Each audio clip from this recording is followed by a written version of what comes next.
is now It is now 6:32, Tuesday the 17th, 2023, start of the Park and Rec Commission meeting. Welcome to everybody. And tonight we have a fairly full agenda. To begin with, we will establish a quorum, calling the meeting to order and establish our quorum. So we have 4 commissioners here. And that means there's a quorum. Okay. I'll do an official.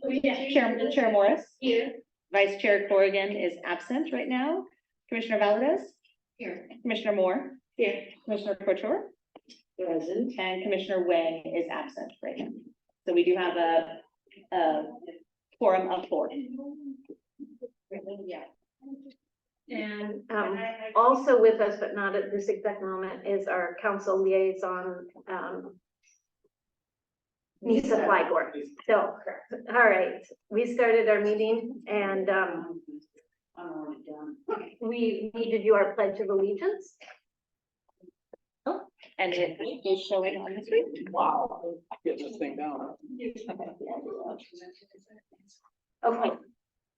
Pledge of Allegiance to the flag of the United States of America, and to the republic for which stands one nation under God, indivisible, with liberty and justice for all. Amen.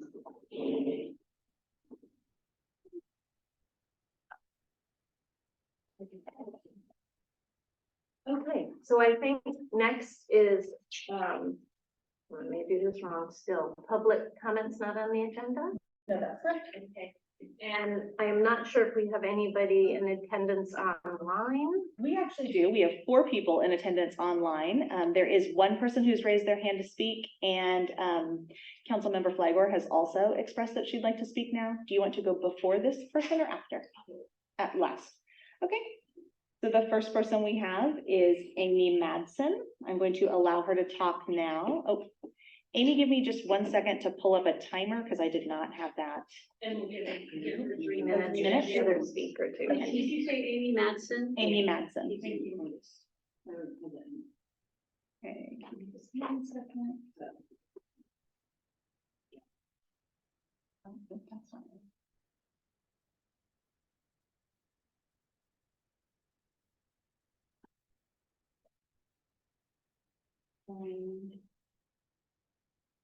Amy, I will allow you to talk now. Yeah, thank you. Hi, everyone. I have a gallery on Main Street called Madsen, between First and Second, and I coordinated with Manny, so I may be speaking out of order, but it sounded like unstructured comments. And we may also have a gentleman, an artist named James Moore, who's on the call, and the city of Los Altos purchased one of his pieces, Dancing Man, which is at the new community center, and I'm seeking permission to put one of his sculptures in front of my gallery. I work with a number of sculptors, and this is maybe the third request. So I wanted to, go through the proper approval process to place a sculpture in front of my gallery. So you all can let me know, and Manny, maybe you'll let me know when that might come up during tonight's meeting, and if we could answer any questions related to that. So let me see if we have any questions from any of the commissioners. We cannot discuss this topic that you're bringing up, but we can ask you questions if any commissioners have any. Do any commissioners have any questions for our speaker? I just want a clarification. Okay. Ms. Madsen, can you hear me? Yes, I can. Yes, my name is Janine Valadez. I'm on the commission. My question is just to clarify. You understand this is not on the agenda tonight, correct? Yeah, I think that's correct. I had an email with Anthony, who sent the email on to Manny, and I believe that Manny said that he was going to bring it up with you all tonight. Okay, so then I will defer to Manny when the time comes. Thank you very much. Sure. Any other questions for a speaker? It doesn't look like we have any more. We appreciate your calling in and letting us know what you're asking for.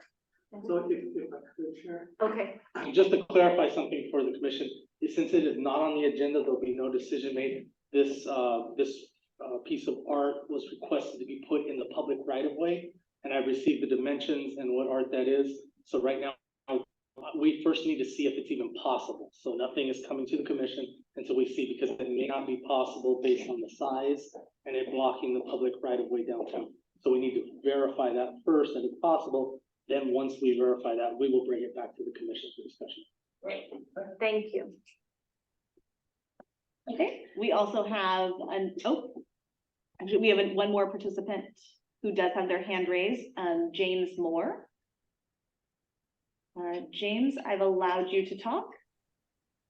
Hi, good afternoon.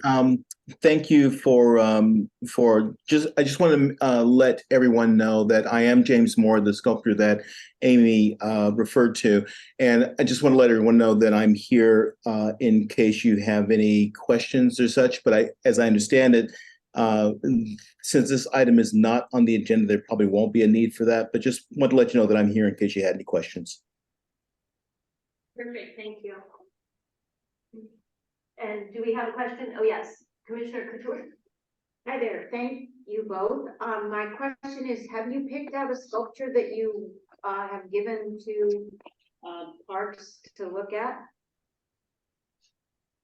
Yes, there are actually two options, two possible sculptures, and the images and the dimensions, including the actual footprint of each sculpture, has been provided to Amy, and I think she passed that on to the city's liaison for public art commission. Thank you so much. Perfect, thank you. I guess I have a clarifying question if nobody else does. My clarifying question is, so this would not be a public art piece through the art commission or the park. It'll be a private piece that they want in a public right of way, correct? Correct. Okay, perfect. Okay, thank you. Okay, and we do have one other person in attendance who wanted to speak on items not on the agenda. Elizabeth, are you? Nope, that's you. Sorry. I didn't put my name on there, I'm sorry. That's okay. Good evening, Commissioners. Hi, I'm Dr. Elizabeth Ward, the Executive Director of the Los Altos History Museum. I apologize for being late. I went to the chambers. And then I thought, oh no, they're over here. So I apologize for being late. Thank you for taking my comments. I know you have a new commission, you have a new agenda. I see that it's on your agenda tonight to talk a little bit about your charter and who your president's going to be. I know you have a lot of decisions ahead of you and a new scope, and it's very, very exciting for us to see this. I think it's an exciting development, and I wanted to bring up from the point of view of somebody who's here on the Civic Center, an institution here that's part of Los Altos. We are hoping for some clarity on how organizations like ours can apply for funds for specific projects. So the project we have in mind is an oak tree that was removed by the city of Los Altos in front of the museum, the Jacob Ritzman House. As you know, there are several other oaks that were removed from the community center after last March's really heavy rains that had led to some really unfortunate accidents at some other parks in the area. So we were completely understanding of the removal of that oak. It has left a large blank spot in front of our museum, and we are working on plans to have an Ohlone artist do a land acknowledgement sculpture. We also have been working with Tyler Ferrucci, who is on our board, and Tyler has done a landscape plan that would include some seating that's like of stone to sort of fit in with the historic nature of what we're hoping to accomplish at the front entrance to the museum, something acknowledging the history of the area, and we would like to be able to replace the oak. So we are curious what the process will be, whether or not things like that sort of project would be open to coming before the commission for support. So I know that this is not premature. I'm not making any kind of an ask right now, but as you consider your charter and what you're doing, we would like clarity on it. Under the old Arts Commission, there were very sporadic calls for art, and it was always sort of outside of the community. And then obviously the Parks Commission had, bigger agenda items like the dog park and such for you all to consider that were very infrastructural. But we are certainly hoping that there might be an opportunity to bring before you worthy projects, that you might, put into your scope of work. So that was just my little pitch to see if you could open things up to the community for some of your projects. Thank you. Thank you. Have any questions? Yes, yeah. When you say replace the oak tree, you want to replace it with an oak? There is another oak. It's a different species of oak that it's a white oak, I believe. Tyler's not online to correct me, but yes.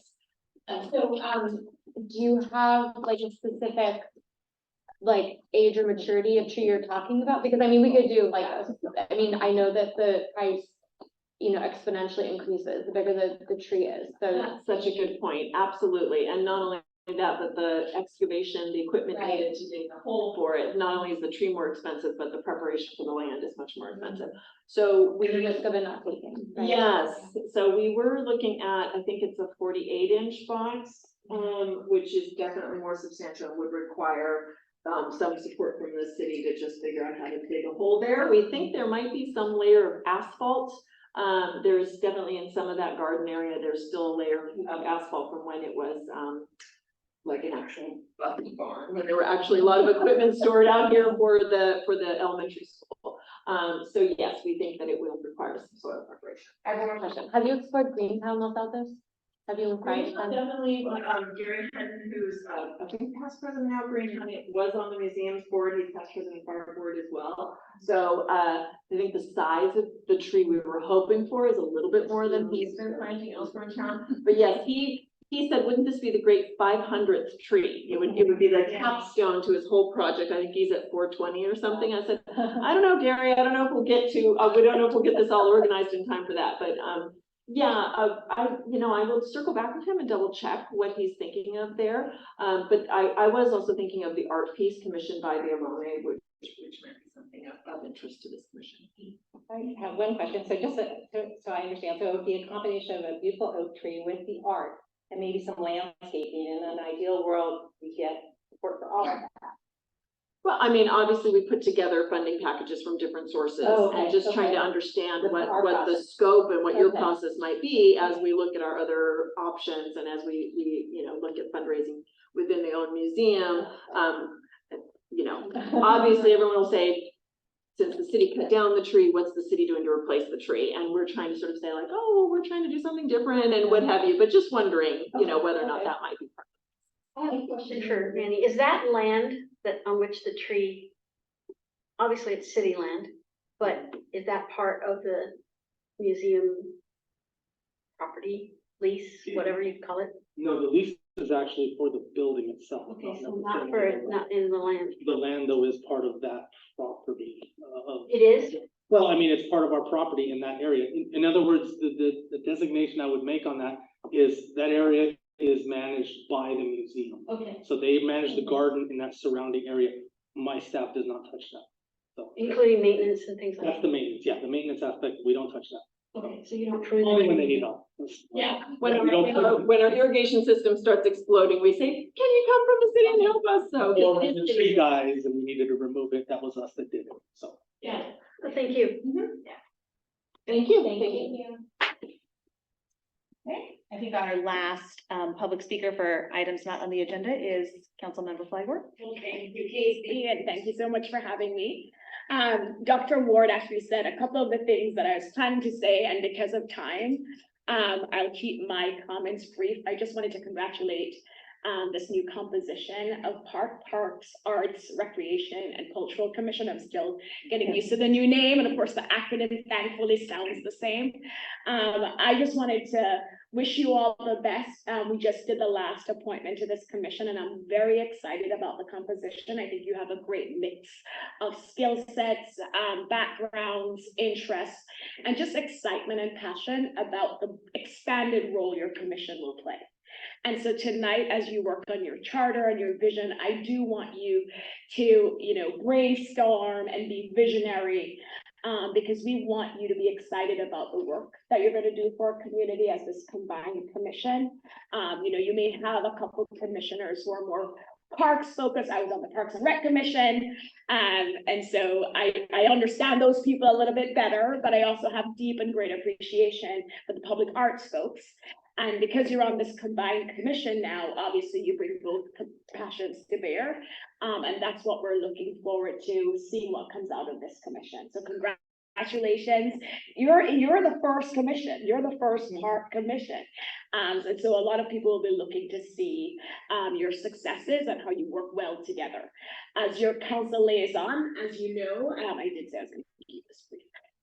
As your council liaison, we changed our norms, as some of you know, and one of the things we're no longer requiring is for the council liaison to attend every meeting.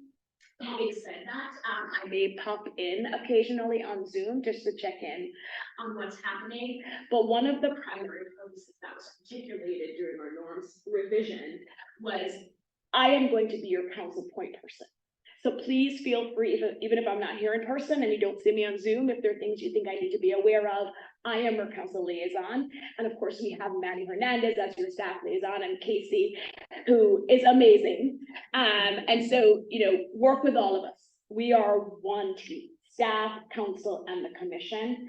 And I'm so proud of you guys and the work that I know you'll accomplish. So thank you guys for volunteering your time in the city. Thank you. And thank you, Chair Morris, for this delicious apple cake. Yes, homemade, Janet. Okay, thank you. Thanks, Casey.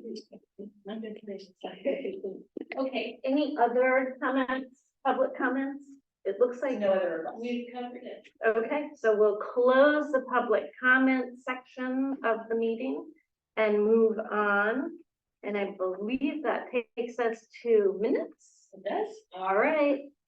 And without Jan Ray here, we may miss something, because he's always our. Oh, I got you. Stop, yeah, I have a couple, or one, two. Okay. All right, so does anybody have anything they need to bring up about the minute? Oh, It's not a big deal. well, do you want to give it to Casey? Spelling it. I'm ready. It's, Where's- Activities, you said actives or Could something. you tell me where? Oh, God, I knew you were gonna ask me that. Oh, okay. Well, Commissioner Valdez looks for it. I'll tell you that, you have Terry Couture, well, you have Couture twice under action and approved section. Okay, and which number is that under? Well, Oh, I found it. I thought it was. Okay. Okay, I have mine, it's under pop-up activities, number 5. Alright. Plan for pop-up actives. I'm sure you mean. Sorry about that. We can fix that. Pop up active. Everything else. looked good. anyone else? Okay, it looks like we're all set. Move to approve with amendments. With amendments. I second it. Okay. Chair Morris, Yes. Vice Chair Corrigan, Yes. Commissioner Valadez, Yes. Commissioner Moore, Yes. Commissioner Claypool. Yes.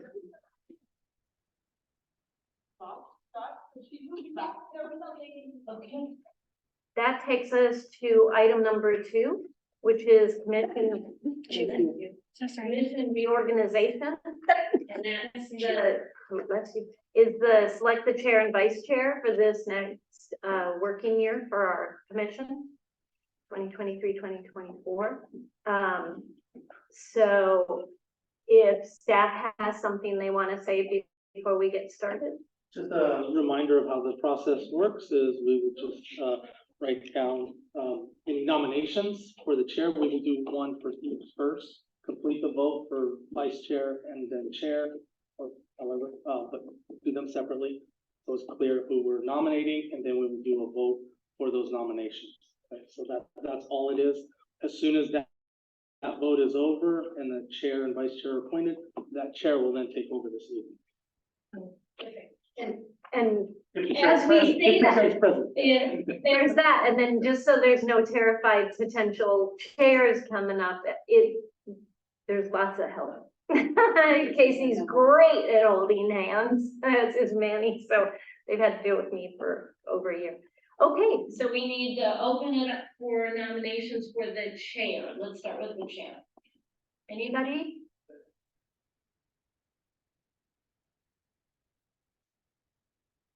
if He's gonna nominate Commissioner Valdez for chair. I'll second that nomination. You did no second meeting, so I have Commissioner Valadez, that's one. Any other nominations for chair?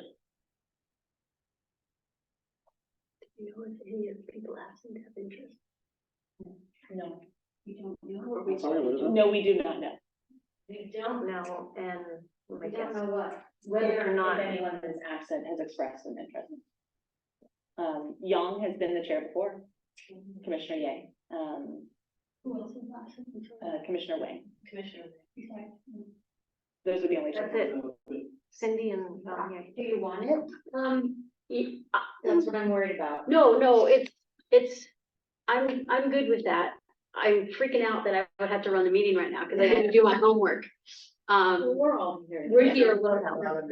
Yeah. Do it all. I can give you my cheat sheet too. So then that goes to the question is, do you accept the nomination? I accept the nominations. Okay. And one last call for nominations, if there are no, We will take a vote. go ahead. All those in favor of nominating Janine Valadez as the chair for the upcoming year? Okay. Have that unanimous. Okay.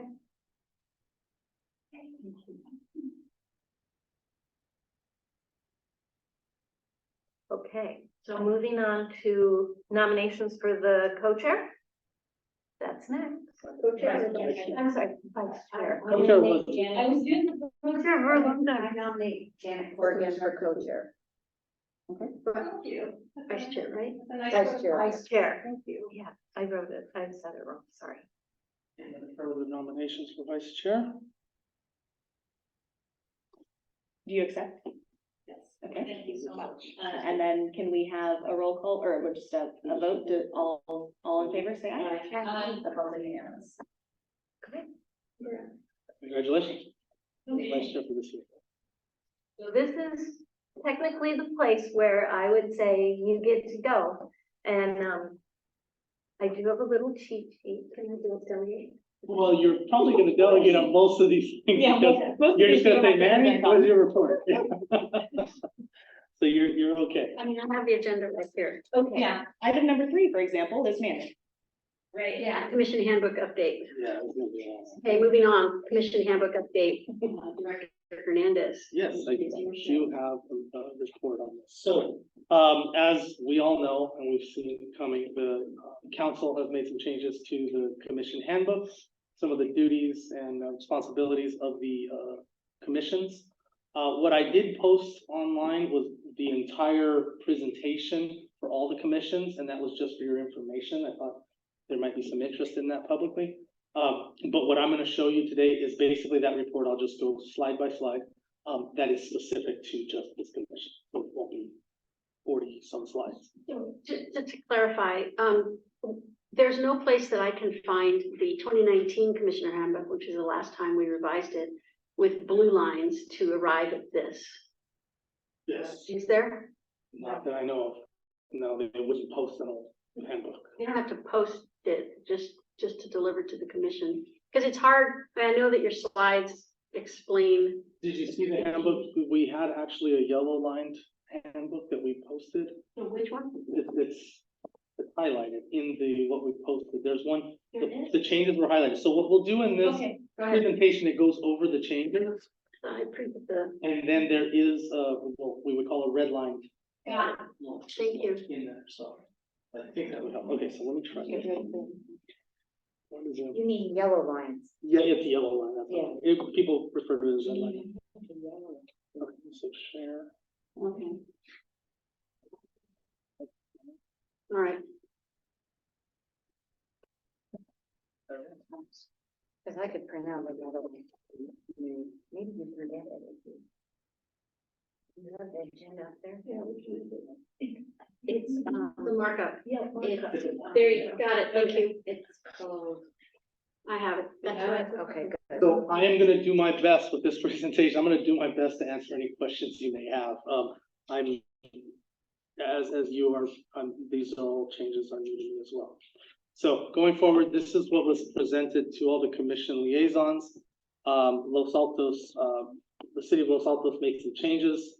And they did not just make it, out of thin air. There were comparisons to other cities, and they made that clear. So in doing those comparisons to other agencies, Los Altos had more commissions and met more frequently than members and of their peer cities. So that's part of what they looked into, and that's why they made the changes.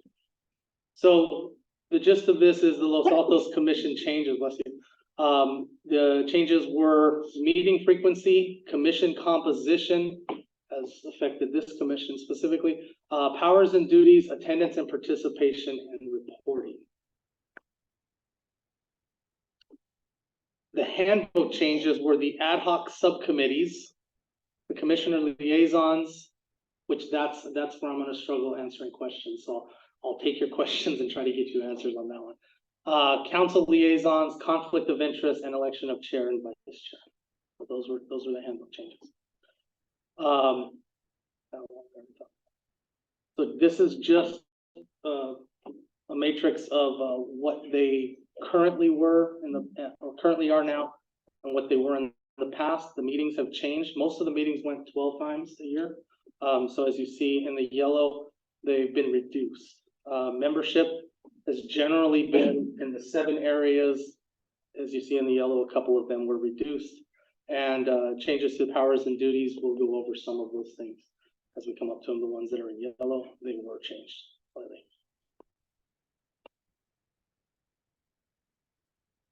Frequency for this commission, instead of we are just not meeting in, I believe it's July and December. Yes. And this one did not change the numbers from the 2 individual commissions that came together. Each individually were 7. As combined, we are still 7. And those powers and duties will go over. So powers and duties. So what we will be doing now as a commission is submit an annual work plan to council. In the past, just to clarify, in the past, we had just didn't submit it to council technically. It was just going over the upcoming year in those joint meetings. It will serve as a forum for public engagement, which always is done, and perform other tasks and duties as assigned by council. So and then submit your annual report to council. So those are the duties of the commissions. And they're just going over this again. Formerly Parks and Arts. Oh, this is harder to read than I thought. So this basically will be in the handbook, and submitting the annual report under A, and providing an update on the direction and changes. Under B, the review and advise on programs and activities. Under C, manage the public outdoor sculpture loan program. And D, annually review the inventory of art in public places. We are also, as individually, the 2 commissions were before, we will always serve as a forum for the community input and engagement and perform other tasks and duties as assigned by council. So the reason this is a change is because we're coming together and combining these. I think individually, those are split between the 2 commissions. That's the way it was explained to me. Attendance and participation. The majority of members are required in person for meeting to take place. So, and this question came up a lot because we can join remotely as commissioners. That is okay, and there's a limited number, and that will be in the handbook of times you can do that. However, the meeting cannot be held if we don't have a quorum in person. So yes, the majority. Or it would be considered a quorum in person. So the quorum, the 4th person cannot be remote. It has to be in person. Okay. Yes. It's okay to ask a question. Yeah. Okay, so do you track attendance, or is it just reflected in the minutes and someone has to go and count up? Yes, well, yes, we track attendance. Yeah, we have to report as the commission liaisons. We report to the city clerk attendance at the Biannually. Yes. So if a, just hypothetically, if a commissioner has not met the 75% attendance goal, then does that get reported? Yes. Okay. Does get reported. Now, whether there's action taken on that. Yes. Okay. That's a whole different thing, but because I have reported that plenty of times. Thank you. So you want questions as we go? Yeah, if you feel comfortable, I would probably feel more comfortable. Okay. I'm on the slide. Okay, well, then I'm gonna jump, you don't have to move the slide, but I would jump back a couple. In terms of the reduction from from 10 to 7 or X to 7. And in terms of the reduction in meetings from 12 to 10, what drove that? And I understand the comparison to other communities, but you know, in Los Altos, we have a lot of volunteerism in our community and we're blessed by that. So I'm kind of shading the question, I apologize. What was the drop dead motivation behind doing that? Well, yeah, that's something that was at the will of the council. I can't answer that really, what was the full reason. All I can speak to is what you've already talked about in comparison to other cities. Now, I've done commissions in other cities, they're usually 7. I don't know why, except the teen commission, because you're always gonna have people missing, but the youth commission. But other than that, 7 usually is the number that most cities go by, and I just believe that it was by comparison, because if you get any bigger than that, it's hard to control, it's hard to keep it down too, and there's a lot of different opinions. So that's just my experience, but as far as this change goes, that's really a question for council. Okay. The meetings, I can tell you right now, I think not only was it a comparison to other cities, but many of the meetings that were canceled on a regular basis were in the summer because of vacation and in December because of holidays. So, and I know being with the Parks and Rec Commission and other commissions in the past, usually December's canceled anyway because of attendance. People like that. That's the only, I can answer to that as much as I can. Oh, thank you. Okay. We talked about the 75% that was brought up already. There's the 20% remotely. 2 meetings specifically. Attendance and participation chair must ask commissioner participating. So when you do go remotely, and we do this already, we post where the commissioner that's attending remotely is posted at. But now the chair will have to, before the meeting starts, ask and just verify that that address is correct.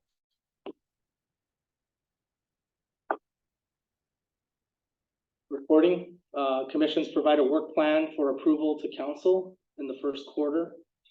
I'll have to get the timing on that one. But, like I said before, the change on that one was before it was just, we do a work plan. It wasn't set up for approval.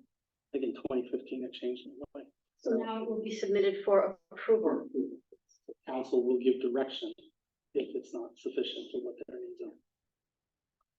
Commissions provide an annual plan to council at the joint meeting, which is, which we'll have to talk to them about. And okay, so now we're going into handbook changes. We've already talked about what those changes are, so let's get into them. We have highlighted what this, yeah, that's all. They're just the bullet points. Okay, so going into that, the first one is the ad hoc committees. All the subcommittees must be ad hoc and cannot be standing. And I know that was something that most of the commissions did in the past. So that means they do not require posting, meeting in public, staff support, or minutes. So they'll be treated as those subcommittees were in the past. And they must have specific topic and time frame. So we'll have to identify that when the subcommittee comes together, or the ad hoc committee, sorry. And cannot be an area of continuing jurisdiction. So I'm not sure exactly what that means. I think it means they can't roll into the next. I mean, What the English there tells you is that they can't stand, you know, they cannot have a role that continues. My understanding is that the features that the actual commission is supposed to be attending to, like the public art loan program, you can't have a subcommittee, an ad hoc committee for that, because the entire commission is attending to that need. That's that much I know. I don't know what this was pertaining to though. So I can get that one So we clarified. can't develop areas of specialty. Or you can't, If the way, they're different. yeah. So what I was saying, what was it, the way it was explained to me with the ad hoc is it has to be a certain identified time frame, an identified purpose, and once that purpose is completed, then that's gone.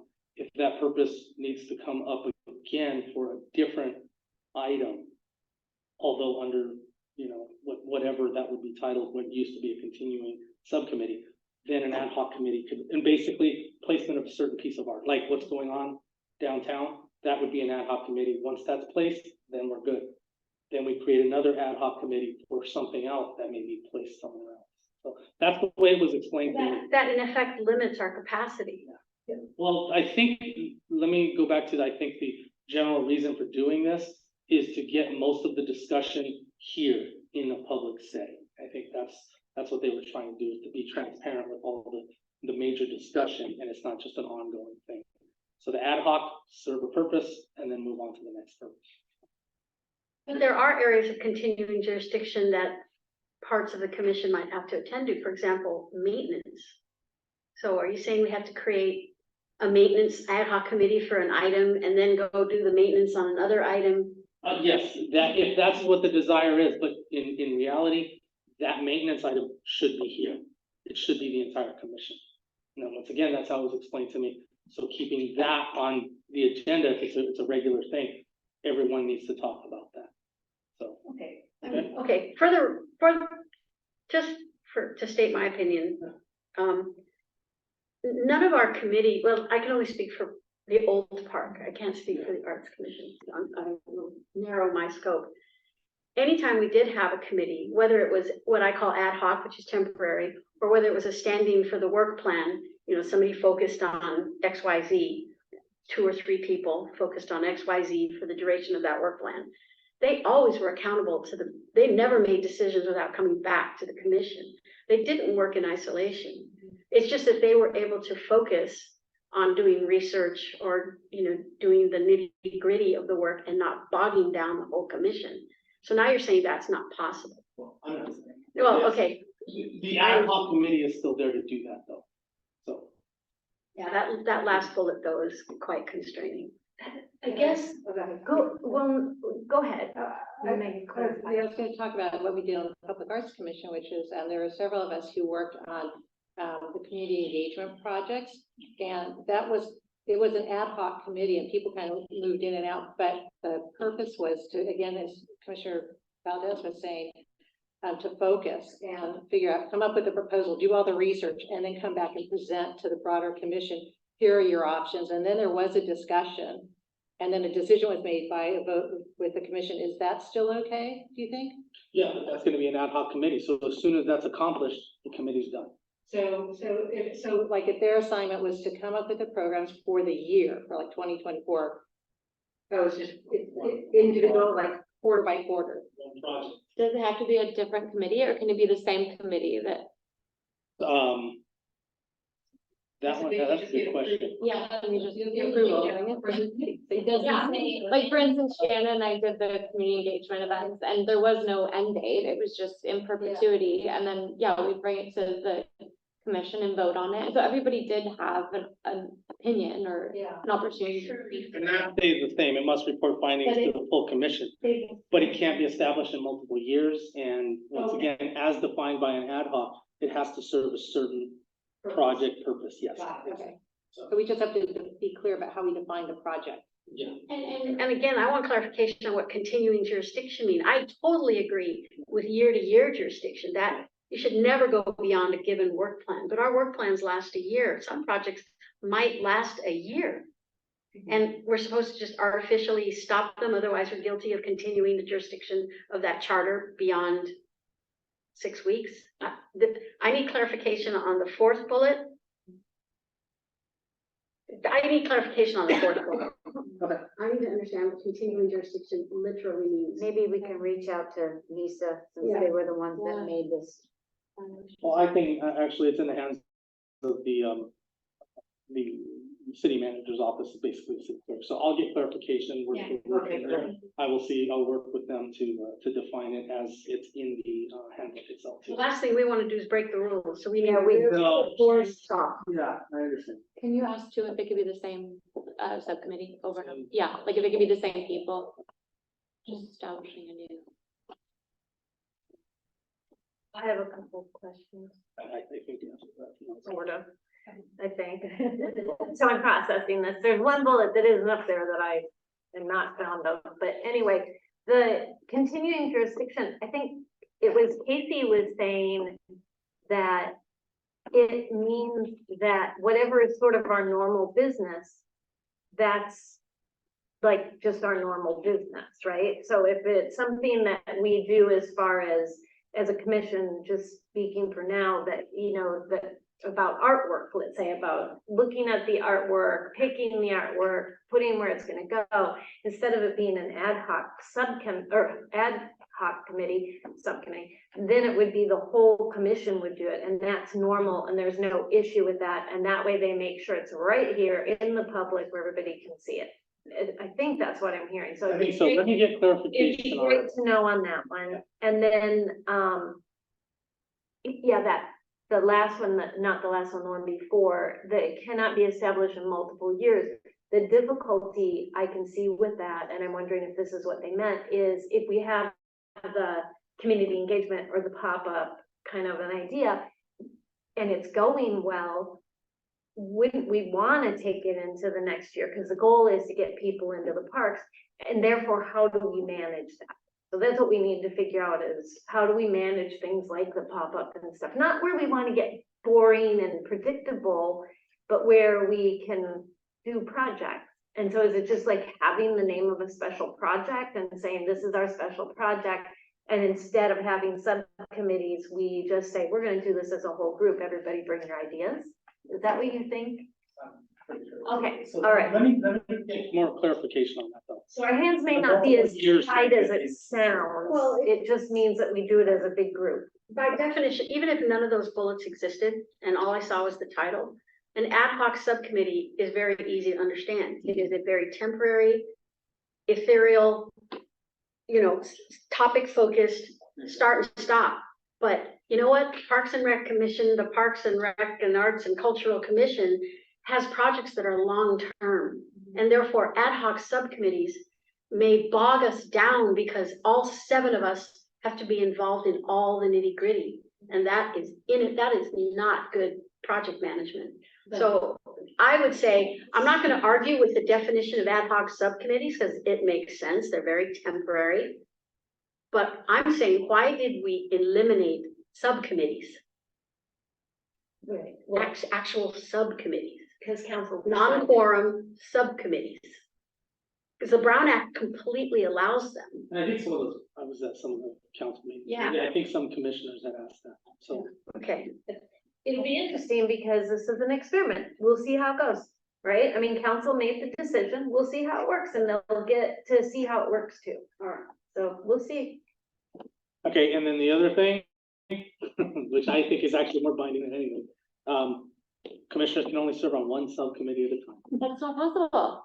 with 7 people, that's not possible. Yeah, but you know what?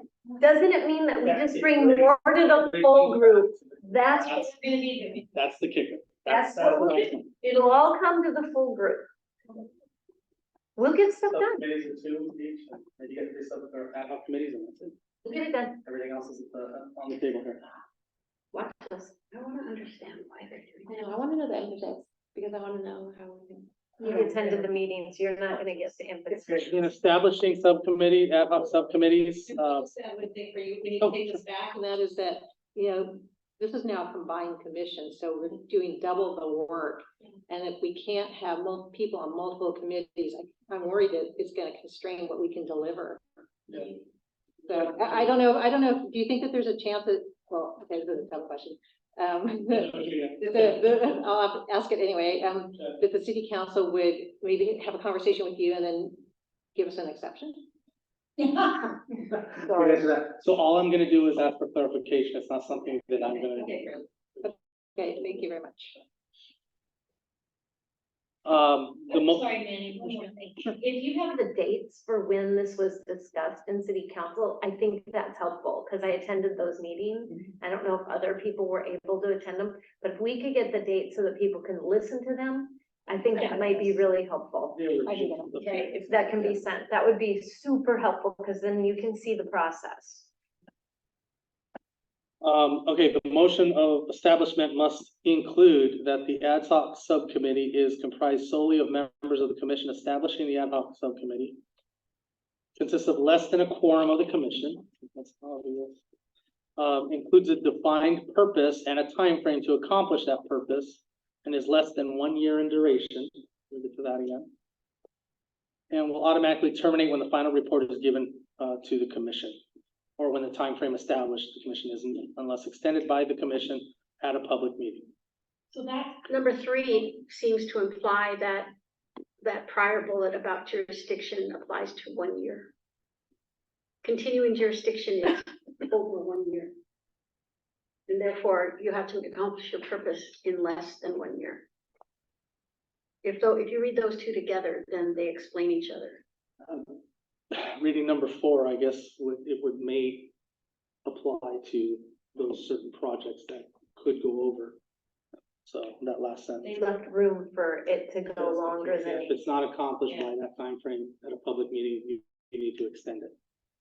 I have a clarifying question on 1. Maybe I'm being dense, but the ad hoc subcommittee would only contain the members of the ad hoc subcommittee. Is that what that's saying? Members of the commission. Oh, okay, So okay. you can't have your husband help you. Right. It's not, It's like legal, Yes. right? Actually, in the old commission, in the old handbook, and if you look at city council norms, when they establish an ad hoc committee, they're allowed to bring outside members into that committee. And we used to be able to as well, like a topic expert, that worked with us, like Jane Packard coming in to work on orchard subcommittee. Yeah, but now when that was happening though, I got clarification on that, and that had to be a noticed public meeting because a member of the outside public was there. And that's fine, that's fine. Police task force being another one. Yeah, right? so it had to be noticed that, hey, we're having, somebody help us with this. Right. And you're gonna have a subcommittee. Now we just gotta notice it, that's all it is. So, but it's still the subcommittee that could contain members of the public. I think, now, council member, Liang was part of a subcommittee once she finished with her run as a commissioner too one time. And I remember her being part of the subcommittee, which was fine, but those meetings needed to be noticed because once you include a member of outside of that. So this, I don't think leaves that leeway by number 1, solely of the members of the commission. Okay. So that's the way I'm reading it. Yeah. Okay. And then there's that. So we can only do maintenance for 1 year. But that's the one slide before. Because it said, the slide before said Extended. it could be extended by vote of the commission. This says will not be reestablished or renewed, but renewed means extended in my mind. So there's a little conflict on 5 and on the slide before, but I think we get the gist of. Well, yeah, this is gonna go into an ordinance, so. I know, it should be it's correct. overly There's a few mistakes I've noticed. Is advisory in nature not established to work on an item where continuing jurisdiction? There's that word again for that term, so we'll have to figure out what that means. Okay, yeah, so let's define continuing jurisdiction. We'll try to get that information by next week, yeah. Commissioner liaisons. Okay, this is, like I said, this is where I'm gonna struggle with answering questions. Commissions may assign individual commissioners to act as a liaison to other boards, commissions, or agencies without establishing an ad hoc subcommittee. So I don't know where that would fall in place as an example, but if you wanted to appoint a commission liaison to the library commission, that's the way I read it. You wanted to point it to something else, the county of Santa Clara. I think that's, in the past, we did that when Pete Daly was assigned to work with the senior commission on what might happen at Grant. Yes, there you go. That's a good example. So we've done that before, and that's a very important thing to do. For example, I would venture to say that the Parks and Rec, this commission should have a liaison to the museum. But so this is, well, the only change to this is that now we have to call it an ad hoc subcommittee. No, without establishing. Oh, sorry, without. This does not change the old rule. I think It's it's just amplifying it. If we do, yeah. Someone has to be able to speak for us and work with other groups. Okay. And then be updated commission. They report in. The positions supported by the liaison are to be in alignment with the positions that the commission or the city council have taken that they've considered a topic. So it's gotta be relevant to what this commission and the council is interested Go rogue. in. And be a member of the public. That threw me off. a little bit. What's that? How can it be? Commissioners and. Yeah. How can that be? So let's clarify that. That's the one that when I went over. Yeah. Council liaisons, attendance is no longer required at every meeting. Council liaison will meet with the commission chair and staff liaison once per year, for minimum as well as joint meeting. Council liaison shall not direct, guide, or unduly influence the policymaking of the city's advisory bodies. I don't know how that's changed, but conflict of interest, there's two areas here: perceived conflict of interest and incompatible activities. The perceived conflict of interest for a commissioner may arise from personal relationships, and then the rest that it says. That's not a change though. Yeah, that's why I'm not gonna read it. I have a question about that. So what if we're members of the NRP, what is that? The National Park, blah, blah, blah. Yeah, what if we're members of that? I mean, it overlaps and I'm not a member of it, just to be clear, but what if we were? Would I that don't- be, I mean, this is one of those things where it's like there's some. It relates to financial interest. Financial. Only So when financial. you're a member of an association or board or organization that relates to this field of study and field of jurisdiction, that's an augmentation to your job. It's a good thing. But if you own a landscaping company, or your son and daughter own a landscaping company, and you're helping to make landscaping decisions in here or recommendations or advisories, that's a conflict of interest. I think it's more, there's more pitfalls in the art area. Cause some of you know people who may be artists and, or have some kind of interest in certain public arts, because that's natural. Your interest and that's the reason you're on this commission. So I would just, that perceived conflict of interest is out there. If you know somebody and they benefit from them, if you vote to purchase a piece of art from somebody in your family or something, So that comes up. recommending somebody to the commission, come to speak to the commission, or to submit to a call for art, by example, is fine. But then if we are deciding on that art and you know that person, you need to recuse yourself from this judgment. So that's pretty straightforward. Yeah. But it shouldn't stop us from exploiting your expertise by bringing people. Or people that you know, that, you know. Exactly. That's do good work. Then they have to play by the game. So commissioners must notify staff liaison, commissioners must disclose perceived conflict of interest. And commissioner will seek out advice from the city attorney if you wish to continue.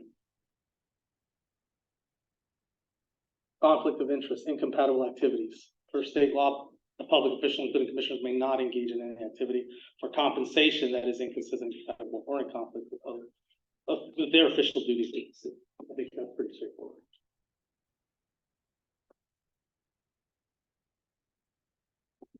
Ultimate responsibility of the commission member to identify whether they may be engaging in incompatible activities. The city attorney shall be consulted as early as possible for any of those members. Okay. That didn't change much. Election of chair and vice chair, I think the changes on this one, is we're all doing it in October now. So that's the first bullet point. Second bullet point, no consecutive terms. That's the same. And I know being involved with the Parks and Rec Commission, I don't think that ever came up. Same chair, same vice chair, or anything. But some other commissions, they had the chair go over. Is that item to Janet? Was she No, vice 'cause- chair last year? Yeah. But these are new rules. I think No. Melissa had done it. Except that that was a different commission and. Pass, right? We should get a pass. Those are two different commissions. We better find out, because we just did it. I think we need to I didn't know clarify. that you were vice chair last year. I asked that question already, and they said no, they want different people. Then we have to vote again.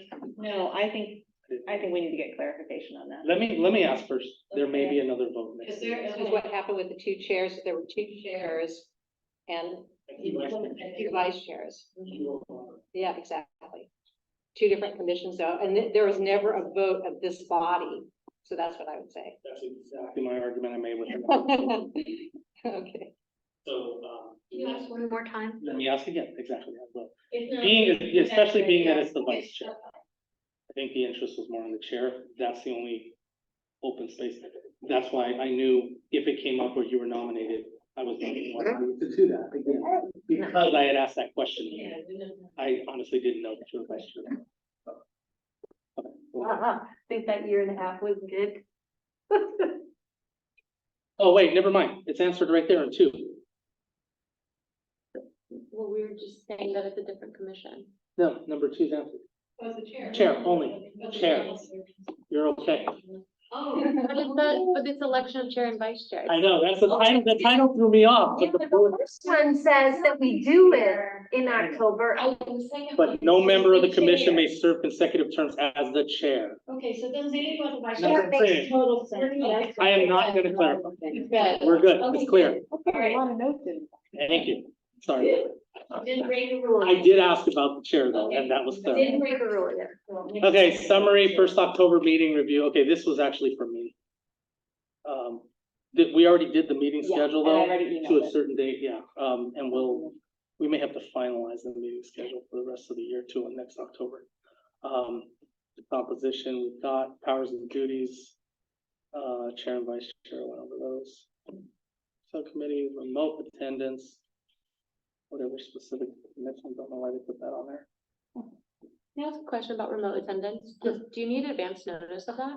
Yeah, so we can post where that is, Mm-hmm. where that location is. Is that 2 weeks advance notice? Is that what I remember reading? Before we post, that's all, What if that's you all. get the flu, but you could still be at home doing it? If we get it before we post, I don't see a No, problem. it's not about, it has to be a public place. If you're sick. Yeah. Ooh, You don't want to be at home. Yeah, I know, but you have to open your home. mhm. No one's gonna come to my house, trust me. No one's gonna come to No one's any of gonna the go to any of places, them, yeah. honestly. No one's gonna come to Janine's hotel or Cindy's I was friend. worried about. Cindy's hotel. Yeah. It happens to be in Minnesota, it's like. Somebody was in Las Vegas, I was like, oh, that'd be great. Nevertheless, We can have a special meeting. we shouldn't put people in a position to feel that they can go to a place where somebody is sick. Yeah. So But they that's what we're doing. My recommendation as your commission liaison, my recommendation, if you've got the flu, I wouldn't Just don't attend the show up. meeting. Okay. I wouldn't attend the meeting. Don't come, please don't come. Attendance, and when I do the report, I will put an asterisk that says sick that day or something. I am sick, just so you know. But it was just a thought, because I was thinking, well, winter's coming and people get sick. Yeah, maybe you're sick, too sick to come to the meeting, but you're. Then they can decide if that was excused or not.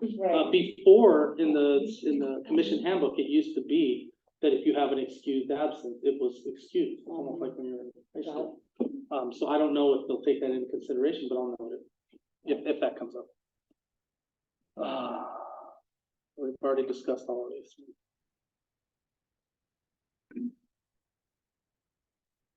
And that's it. I think we've covered all the questions, so we'll do it at the end. But is there anything else? Yeah, the only thing that's still, because you weren't able to put the council calendar on there, is the relationship between the council's goals for the year, for a given year, and then our, because when we come up with our work plan, we're supposed to be within the scope of those goals, correct? We always were. This was true in the past.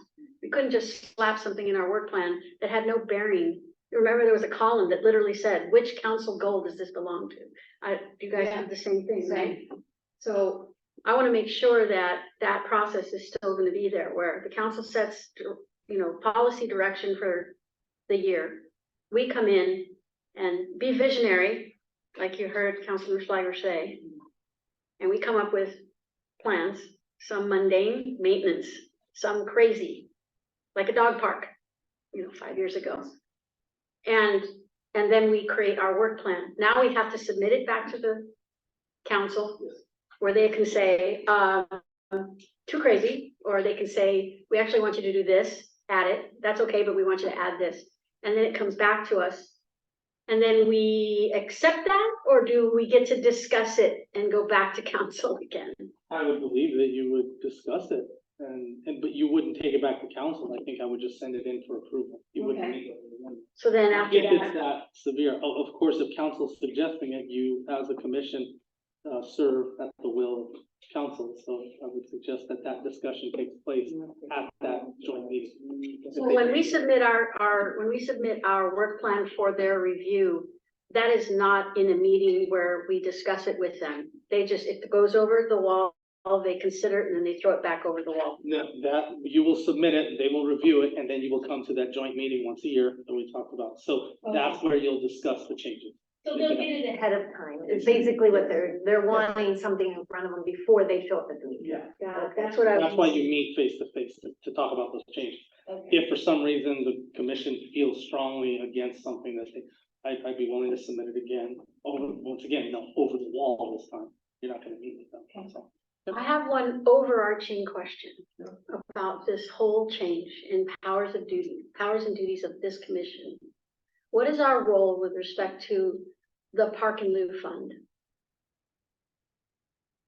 Are we enabled and allowed and encouraged to advise the council? Yes. And in terms of how monies might be spent? Example, you just saw somebody ask for something, right? Are we allowed to have a discussion with council or staff?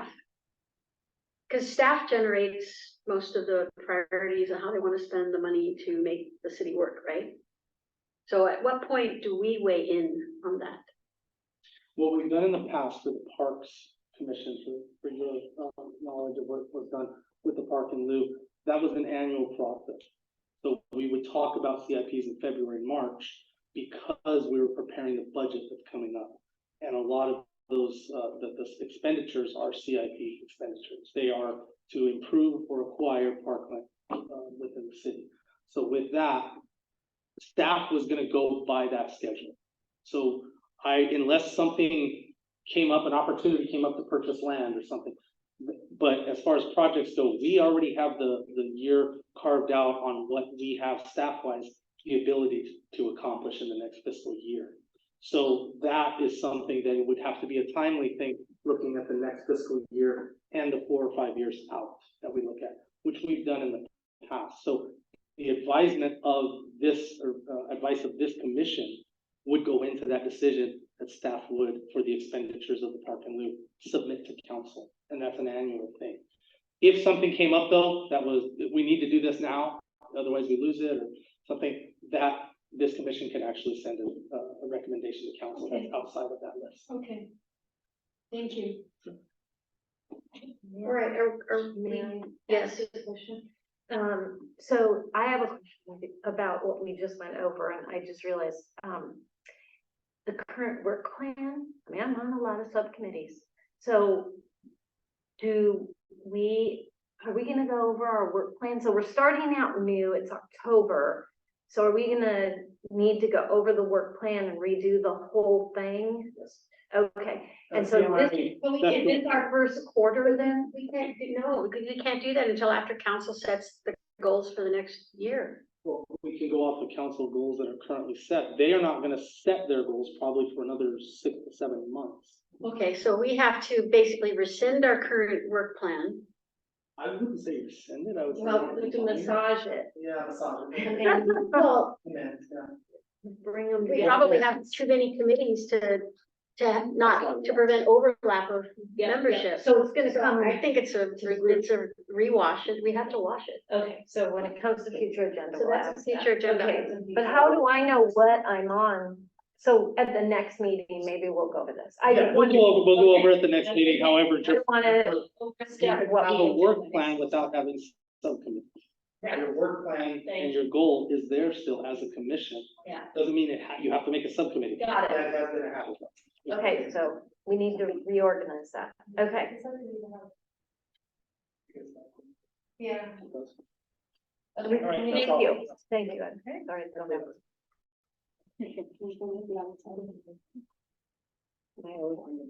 So on this item number 3, commission handbook update, you've presented what you're gonna present? Okay, so the other handout, it's up to everybody to read. There is an ordinance that's coming. Right, so, right now, we've done clarified questions. Are there any public speakers on this topic? No. Okay, having no public speaker requests. I guess, what are we going to, is there anything for us to vote on this? No. And now the ordinance is our discussion, okay, the ordinance is set. It's gonna go back to council for approval. Has everybody read the ordinance? I think the ordinance has been approved already. It's already been approved? There's- They had several meetings in September on, yeah. It's done, yeah. This is what we've got. What we're doing. I don't feel like the ordinance came to the commission. It did. Did it? And I missed it? When my son was getting married? No.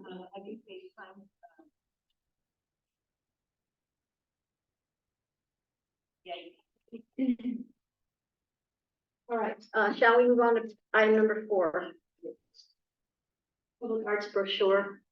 So, I will, if the please of the chair, yeah, I I can can, pull it up real quick. yeah, I can speak a little bit on this. So, this was requested to bring up and possibly update, and this can be continued, so we have the full commission here, or however, the commissioners want to handle this. But there was a desire to update the public arts brochure. I have included it as an attachment. This is the latest version I have. So Yes. I got the right one. Yeah. So I can, If not, I'll just. Item 4, is that what you're looking for? Yeah, item 4.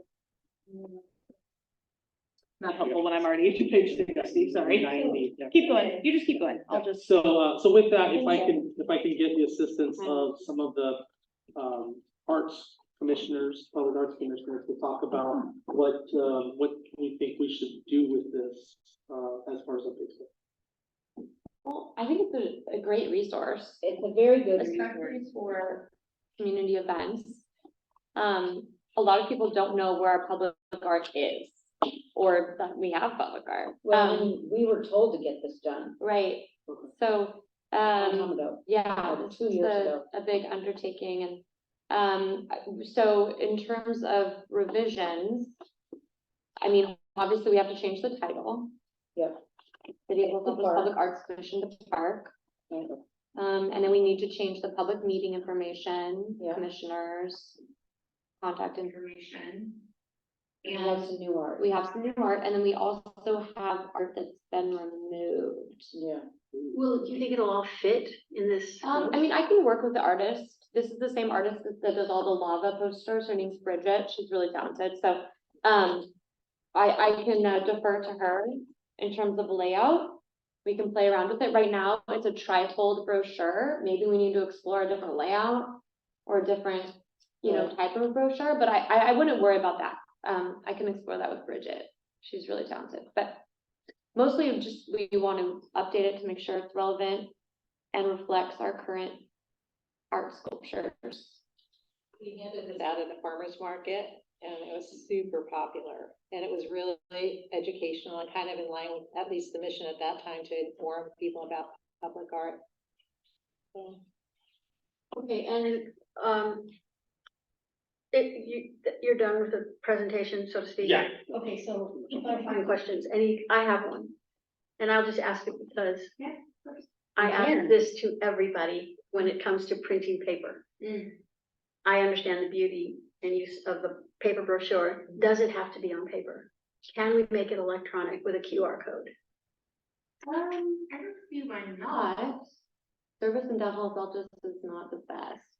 I have terrible perception. I can't pull anything up. What if we only print the amount needed? Like, we don't have excess. It's like, Print in batches as Yeah. needed? Yeah. That would be better. Okay. That you'll suffer a cost. So, can I ask the question is, where does the cost come from? You printed it Yeah. last time. Oh, we did it in. Yeah. Yeah. Yeah. Yeah. I mean, Casey did it, I think. It's Oh, honestly, I think that I helped with it. Yeah. I didn't do it. And if you don't remember who else, it's a very nominal fee. to kind of- somebody was in there. Yeah, I think that was Katie. Some glossy. Yeah, it was Katie. Yeah. So just something, Eco-friendly type of paper. that's something, Yeah, I just want to I'm fine with put it that. out there. Yeah, I think we eco-friendly. did like 100 at a Yeah. time or some silly Right. thing like I that. mean, I completely agree that we should be more okay. eco-conscious, especially now that we're. I think the idea of an app, if I'm on my phone and I'm walking through town. Yeah. And I wanna know, where's that hen, where's that hen? And I open the app and it's a public art app for the city of Los Altos. Yeah. And boom, I go right to it, it gives me the map right there, boom. It is really cool to make the map like interactive. Where it's like a live map. Absolutely. Yeah, I totally agree. And so Because- that might be something that we might want to, and in the long run, it's cheaper than printing. What out was paper. the event that we had, was it Farmer's Market where the guy was it balloons? What did he have there? I don't remember. Face painting, what? Oh, yeah, we had the screen. Oh, yeah, that's right. We did, what's it called? Silkscreen. Silk screen, yeah. And all the kids were like gaga over it. Standing in line doing silk screening, and then, of course, everybody just took the brochure. So, my opinion is, now this is just an opinion, based on your answer to my clarifying question is, well, actually, no, I'm not gonna, it's just clarifying question. So let's move on. Anybody have a clarifying question? Okay, any public speakers on this brochure? So I just want to clarify something really quickly. Yes. So obviously we want to create exposure, we want people to know what exists, but also we wanted to differentiate ourselves from other private art committees that exist in the city. Because there is a lot of arts throughout the city that is not public art. Correct. So that was also the impetus.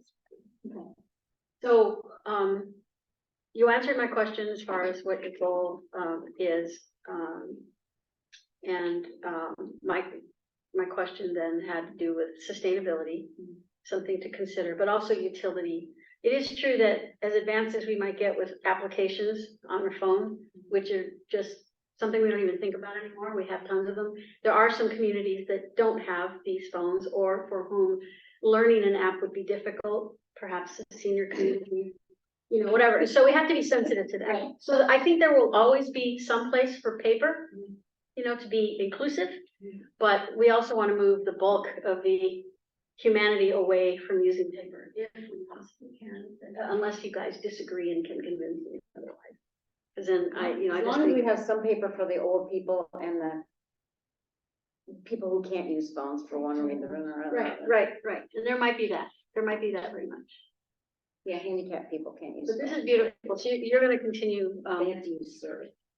So if we want to, we can, I'm not sure exactly the process of how that was done in the past, that you'll work to update it? Yeah. Or- Sure. Okay. Yeah, an ad hoc committee. If you need anything from me, just Thank email and then call. Okay, great. Do we need to have an ad hoc committee for this? I mean, in the past, I just She's did it an ad myself. hoc Jenny committee. did it. Yeah. Jenna did it by. she's a committee of one. I have a question. So how hard would it be for us to have a QR code on the brochure or somewhere? Like when we put the signs up at the art, how hard would it be to have a QR code that people could click on and see what else we have? It's really easy to make a QR codes are really easy. So that's different. Hold on, because that's different. The QR code itself may not be difficult. Having it linked to something, and so that's why I'm asking. The brochure, all my brochures for real estate have a QR code. You click on it, you open it up, there's the brochure. But it would have to be like uploaded to the site. Yeah. This is where I'm asking Manny about a city question, like how likely would it be that we could have a QR code that would actually go somewhere? We did it for the dog park. We had a QR code.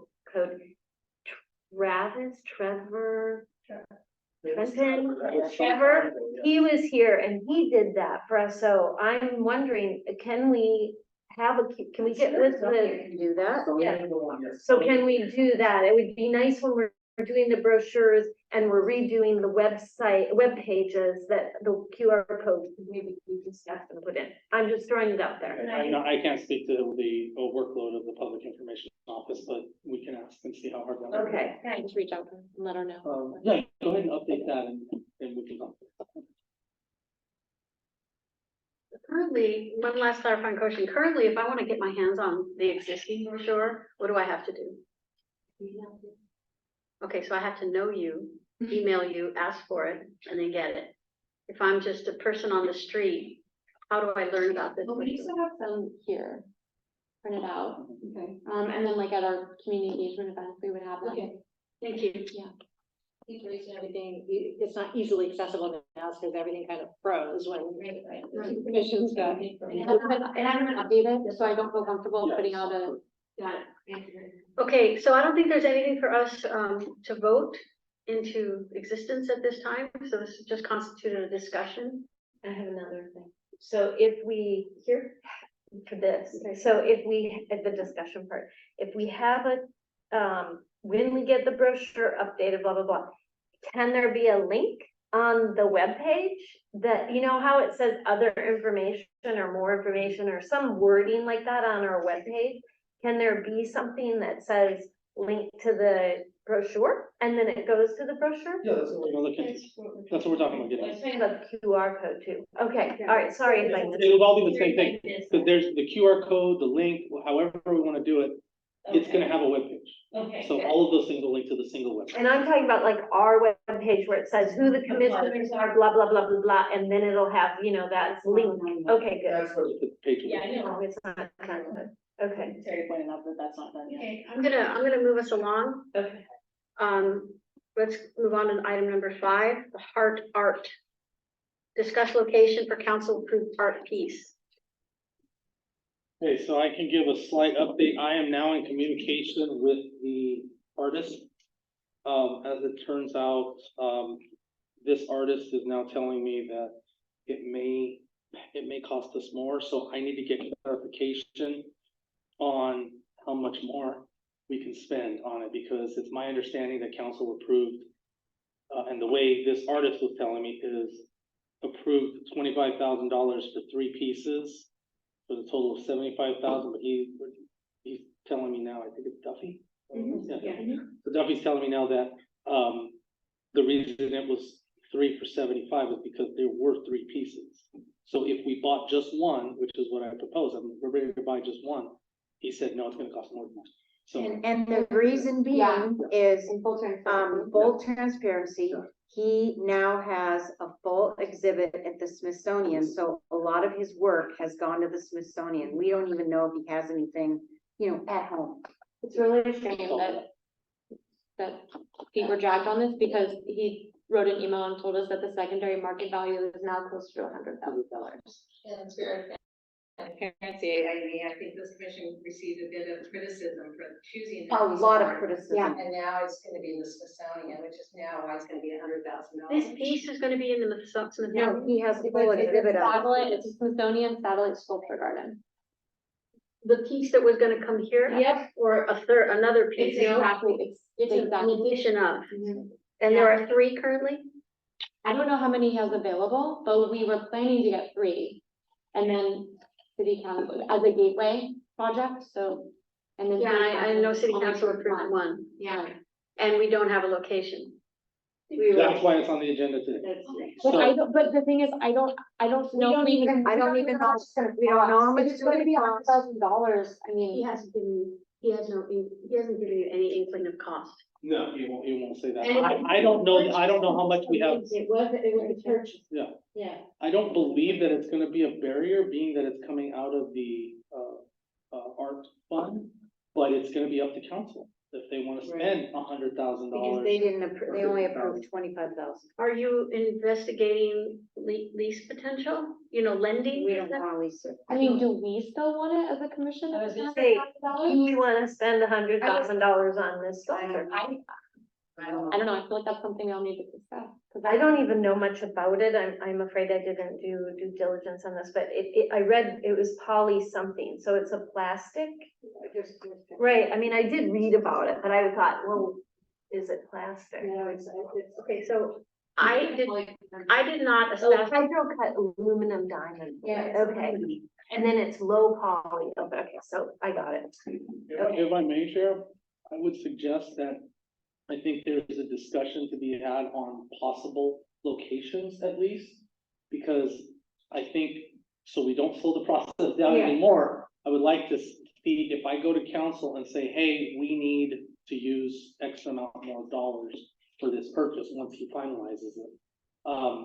Then I would like to have a location too, and we're gonna put it here. Well, I mean, that would be the best case scenario, I'm just saying, I suggest that, you know. if I might be somewhat draconian, if the council only approved one.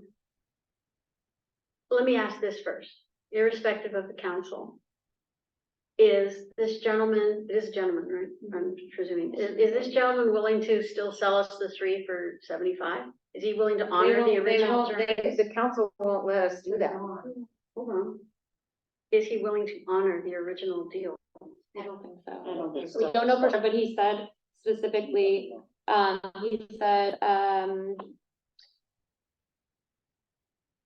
the value of our arrangement has already gone up. Okay, so he is changing the arrangement. I mean, he's been waiting for months. Months, like. So I mean, 4 it's months. like, I don't blame him, and I don't it's either. fair. The value of his sculptures Went way up. significantly gone up. And I really would like council to know that this is And the. I would also like council to know, we spent an inordinate amount of time. Yeah. Looking for good artists, looking for good projects, looking for good art. We had many discussions about it online, everybody knew about it. And then our advice wasn't taken, and it just felt very, very horrible. And the reason we chose 3 was not like to get the package deal. It was to create like continuity, to like create this Spread message, this gateway. Love around Los Because Altos. we felt that was emblematic of Los Altos. Yeah, okay, so I think I'm caught up. You probably weren't. Can you tell we're in passion about this? No, I feel the passion, I get it. But we are where we are, so what I would suggest is that, Manny, does it even make sense for us to discuss location if we don't even? Yeah, I really think have we to can do it? discuss the location. I would recommend that you do, because otherwise, if you don't discuss the location, this could get away from us. Yeah. All right, did you folks have? in your I have a prior- great location. So do I. The substation at the police station at my old home. That was fine. And I had it before you because I thought of it the very day we had to have I it. have 2 other ones too. Is that the one, the 999? Fremont? Yeah. Right there, little company on Yeah, perfect. It's on the corner. Okay, next question. If that is indeed what you guys are saying, and it She is. has 2 more. Yeah, go ahead though. I would say this applies to any location. Any location that we suggest should have longevity. And what I mean by that is, it should not be facing like imminent development or redevelopment, because I imagine this isn't that easy to move. It seems pretty big. It doesn't. Okay, I'm not prejudging, I'm just saying, I'm trying to narrow us down. There's some longevity to the position, it has some kind of a gateway aspect to it, because that was your original intent. And obviously, tree overhangs and things like that are no obstructions. If we can, are there any criteria that you guys think we should use to qualify? We were told of criteria where there is no art. Okay, good point, no art. Art desert, okay, so I think those are good criteria, no imminent development. If there's no existing art, it's an art desert. There's some level of gateway-ishness, and the scale matches the tree overhangs and, sidewalk sizes and all that. So all the criteria that you mentioned is exactly the criteria that Commissioner Couture uses, because she was kind of our point person for identifying places throughout the city. And there are other criteria too, like is it safe for kids and, all sorts of other things, but there is definitely a list of criteria which includes everything you just said. And also it has to be Los Altos land, it can't be Foothill Expressway, county land, Or private land. or gonna be redeveloped at some point. Okay, Some so Crazy thing. shall we just, at this point, was there any public speaker? We have a public speaker still on, they do not have a hand raised. Okay, cool. And I'm gonna close public comment, and now we can move to formal discussion. I would like you to, everybody tell me the locations they're thinking. So you said 999. Yeah. And it's the corner that faces the Foothill Expressway exit. That faces, I would call that the southeast corner, is that right? It's goofbally over there, so the. Sorry, no, That's. it's south, east, that's west. I can wave to you from it tonight when I drive home. Yeah. It's definitely south. It's it's weird right there though, because it's a little bit east and it's a little bit west when you look at how the sun sets there. Yeah. That's how it sets over there. Oh, so it's right here. Jenna's got a Okay, picture. so you know that little it's thing that's right been here. so many different. It's so right, many different it would be events. right here. Okay. Yeah. Now, here are the potential issues with it. One is that the space with that site, The sight line might not be deep enough. For the cars to park, the police cars. if we, right, we don't want to take away any parking because it has really limited parking anyway. So we have to make sure that that little piece of land that is there looks bad, empty, could handle the heart. And I looked at the measurements and I thought, I think it can handle it. So that's one thing. The other thing is there are numerous accidents in that area. It's a area that has a lot of issues. Not so much on that corner, but like by Tom's Depot, you'll see a huge cement bench, and it's there because people run into the building. So numerous times they've run into the windows, you mean they've driven into the building? driven into them. They run up the site, but at that particular corner, I really haven't seen any damaged poles or bushes of late, at least. So I think, but what we would probably need to do is have 2 posts put in the ground, 2 heavy duty posts, so that if somebody hit it, they wouldn't hit the art. So that would be the thing, is you put up big metal posts that, yeah, but they'd have to be. Or could we put on a pedestal like a house? It could be a pedestal, I'd still put the metal. I'd still put the metal there, but raising it up would be great. It gives you more space around the key. Okay, give me more sites. Where was the other site? The other one is, I can't remember the name of that little space we own that we had on the agenda for a while, the little, not park, but land that is abuts that neighborhood. Green Oaks? You mean the one that's interior to a neighborhood? That's not really a gateway. Well, it doesn't have to be Gateway. We weren't told to do Gateway. We were supposed to hit Art Desert.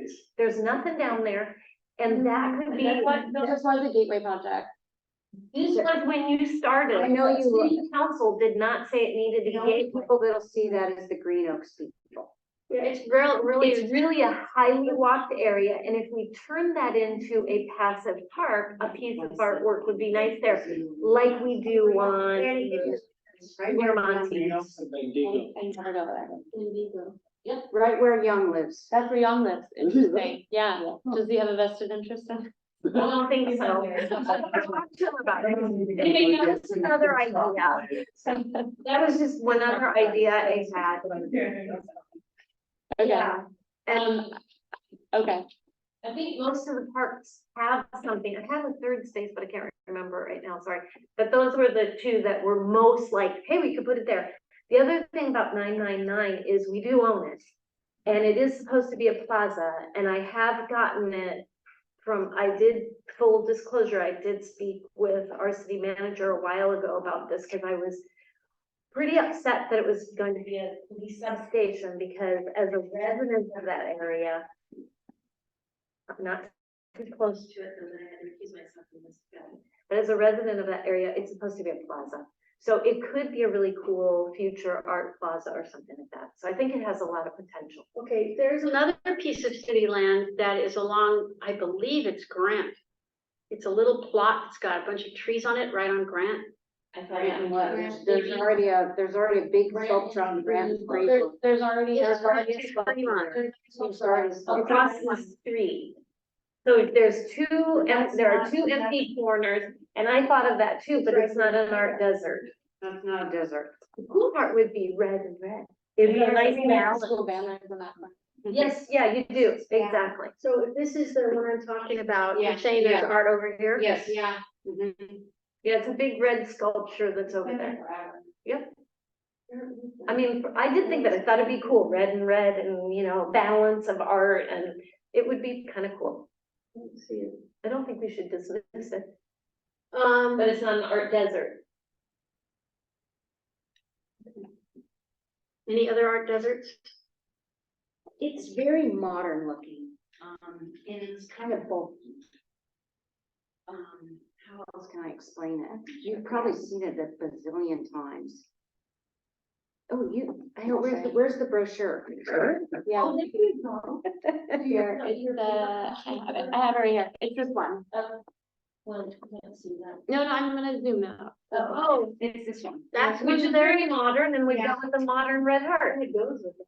I agree. I think they might be complimentary. Hey, they can always reject it. Let's put it down. Well, it's us, we decide. We picked the location.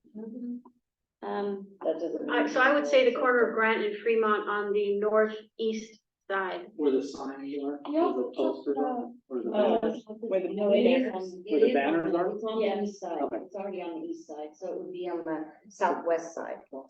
No, you told me, this is due north, Grant, south north. You said the thing is there, or is the thing here? Oh, I can't see it.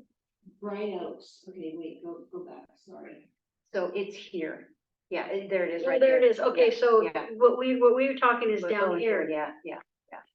Okay, okay, so Sorry. that would be the southwest, West, yeah. southwest corner. Another potential location, Grant, and then, could be on Los Altos Avenue, there's that bike path entrance, or that path entrance, and there's like a big, yeah, the trail, there's like that big empty corner. Where's that at? It's on Los Altos Avenue, it's like. It's that land. Land? Virginia, we don't own that land. Oh, That's- Kachechi, Kachechi, we can't touch, don't touch it, we can't touch it. Kachechi, sorry, We cannot touch it. remember we Yeah. did that already. Oh, you tried that? We wanted to put something there, then we found out. I just wanted to put a new drinking fountain there, and they wouldn't let me Oh touch my it. god, really? Yeah, they wouldn't let me touch Tapped right into the pipe. Sorry. Is there anywhere over there, Manny, that, anywhere along that area that belongs to us? No. Oh, the other one, I got it now, Edith, do we have any space on Edith near Fremont? Is any of that public or is it all private? You need this, Edith? it. Yeah. I think there is a plot of land that is public, but that's North Los Altos and it's near Lincoln Park, and we've heard a lot about how we need to focus on South Los Altos. Okay, Yeah. but we don't have anything right there. We don't have anything right there. So, So you have something on the corner of Edith and Foothill Expressway. oh, okay, too close, okay. You know, there's this part, if we talk about Yeah.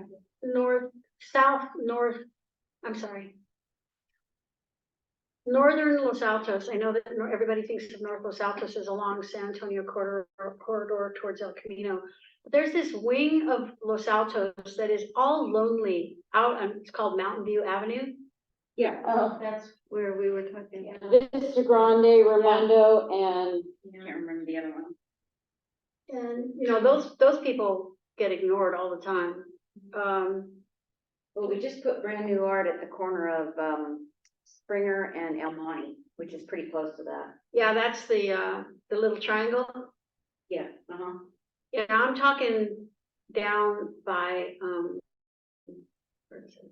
I don't think there's any private, public land there. I think it's all private.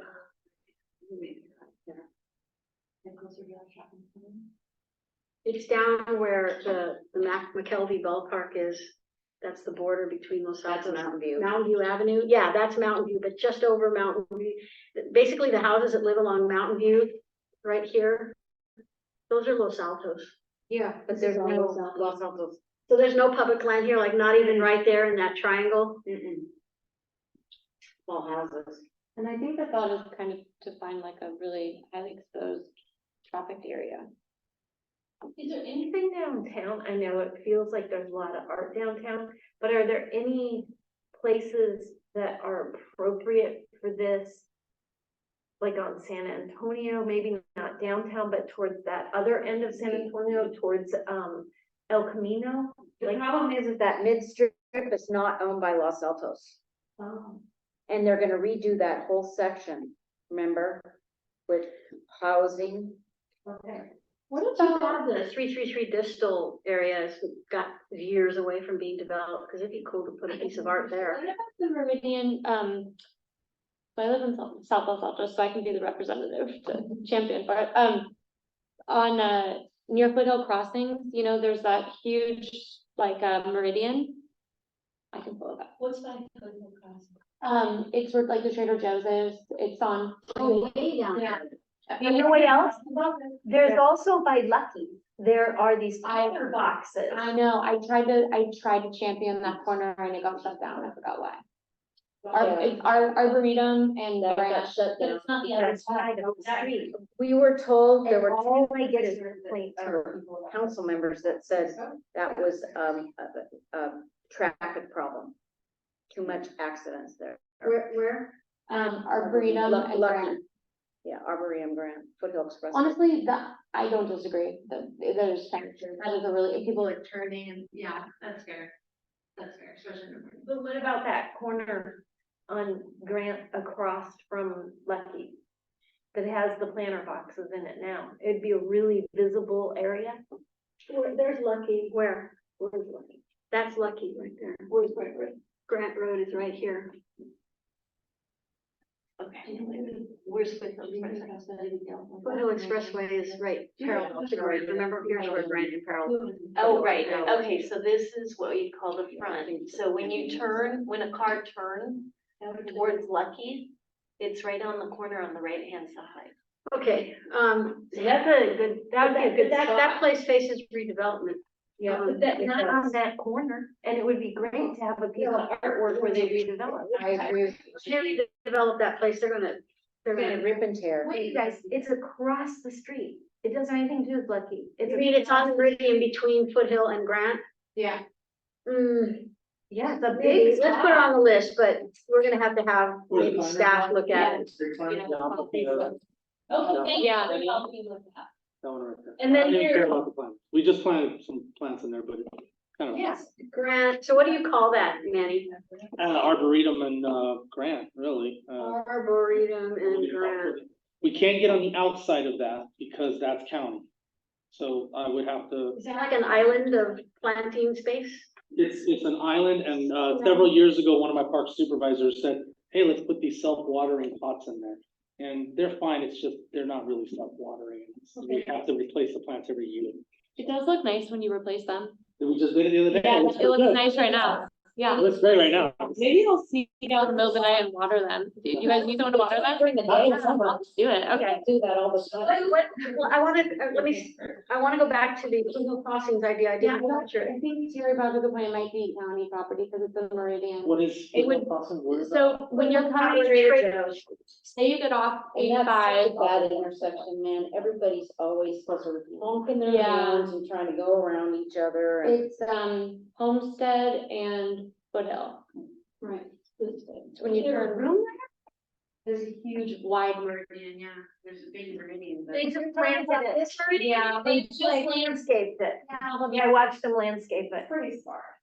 right. You know what I mean? Oh, yes, I think I know what you mean, and I think you're onto something. Hang Okay. on. Okay, so. We'd have to put posts around it there too. Oh, that, That, yeah, yeah. could be cool, So. actually, but I think Terry's right. You know, for the sake of the So public. we just planted there and we just fixed the irrigation. The problem is we have a gopher issue there. So Oh, it gopher. keeps killing the plantings that we have there, so we're trying to maintain it. Yeah, So- just put gopher stuff down from underneath. That doesn't work because what Well, we happens is don't- that. we don't- So anyhow, that's the aside, yeah, that aside, Okay. I'm, Is that city property? yeah, we maintain it, yeah, that's part of it. What do you want? It's that one right there, though, Homestead and just that Foothill. spot. It's like a meridian, oh, that's awesome. Homestead. That would look nice. And the other part of that area, because again, we're looking for the desert idea, is we've got down at the other end, closer to the school, the Catholic school, St. Simon. And where they cut down all the trees because they've died. Is that county? So it's again, it's a corner, it's Grant before you turn left to go towards the library if you're on Grant Road. It's at Grant and Foothill, and there's a bus stop there. And it's directly, it's where, you know, it's across from the school. Yeah. But there's a huge hunk of land there. I just don't know if it's county. I know it was county trees. You know, I'm so bad. That one there, with all the wood chips. Yeah, with the trees. St. Simon's is right here. Yeah. Yeah. This, yeah, that's. Yeah. Oh, this? Yeah, that'd be the great. Those are county trees. They took. I know they were county So trees. that's county. Okay, we don't have any of that as ours. There, yeah. We don't own anything. All right, for the sake of moving this agenda along, we've got Bendigo and Green Oaks, which is an interior position, southwest corner of Grant and Fremont, Arboretum and Grant, it's an island, and Homestead and Foothill. Foothill, another, and, thank you, 999 Fremont. So that's 1, 2, 3, 4, 5. All right, so,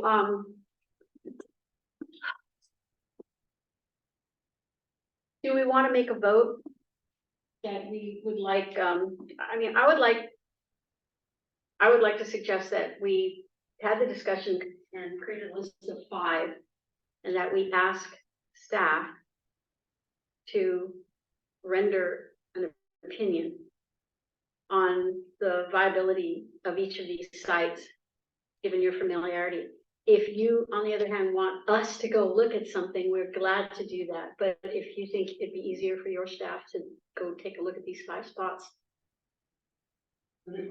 Okay.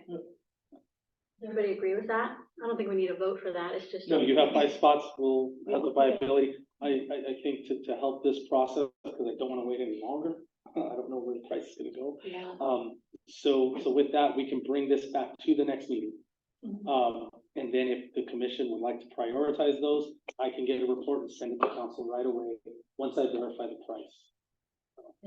At first blush, do you think that each of these is feasible? Yeah, oh yeah. I think so. In that case, do we want to prioritize right now? I think we should. And I will scratch them off or actually, Yeah.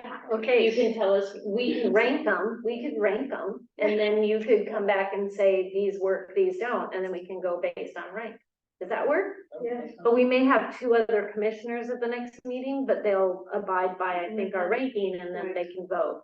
So, okay. Homestead and Foothill. 999 Bendigo, corner of Grant and Fremont, Arboretum, and Grant.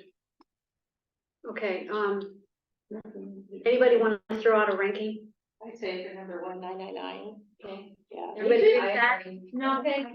Okay. No, Okay, we don't. we have, I would really like to see it at Homestead. and Okay, so Green- you're number 1, so we've got 3. should we just vote though on each one?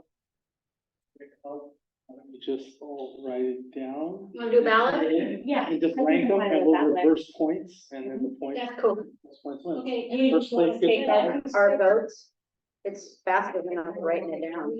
Well, if you're going to And that's- rank them from 1 to 5, and we're having multiple Oh, votes. on I only have 2. I'm only Well, ranking we 2. kind of care about the other ones. I don't know where the other ones are.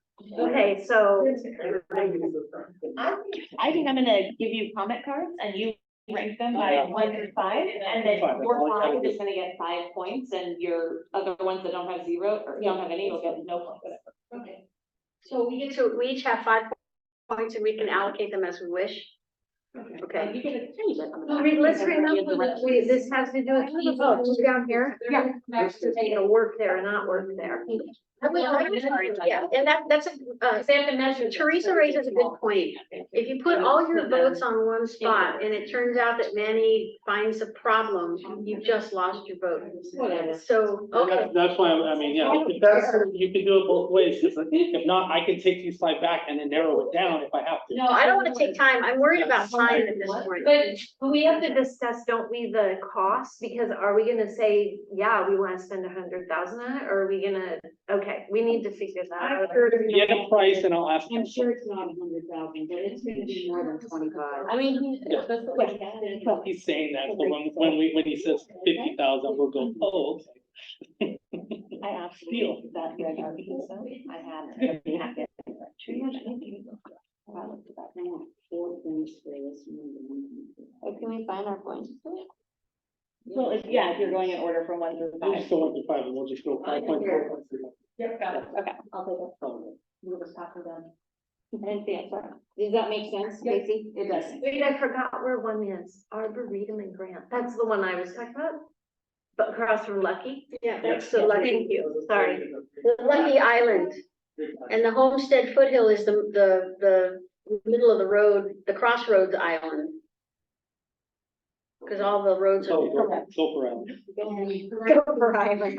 Piedmont is the kind of oak areas, the oaky and conifer areas, and then Bendigo is the neighborhood one, and 999 is the PD thingy. I'm sure no one's voting for Bendigo.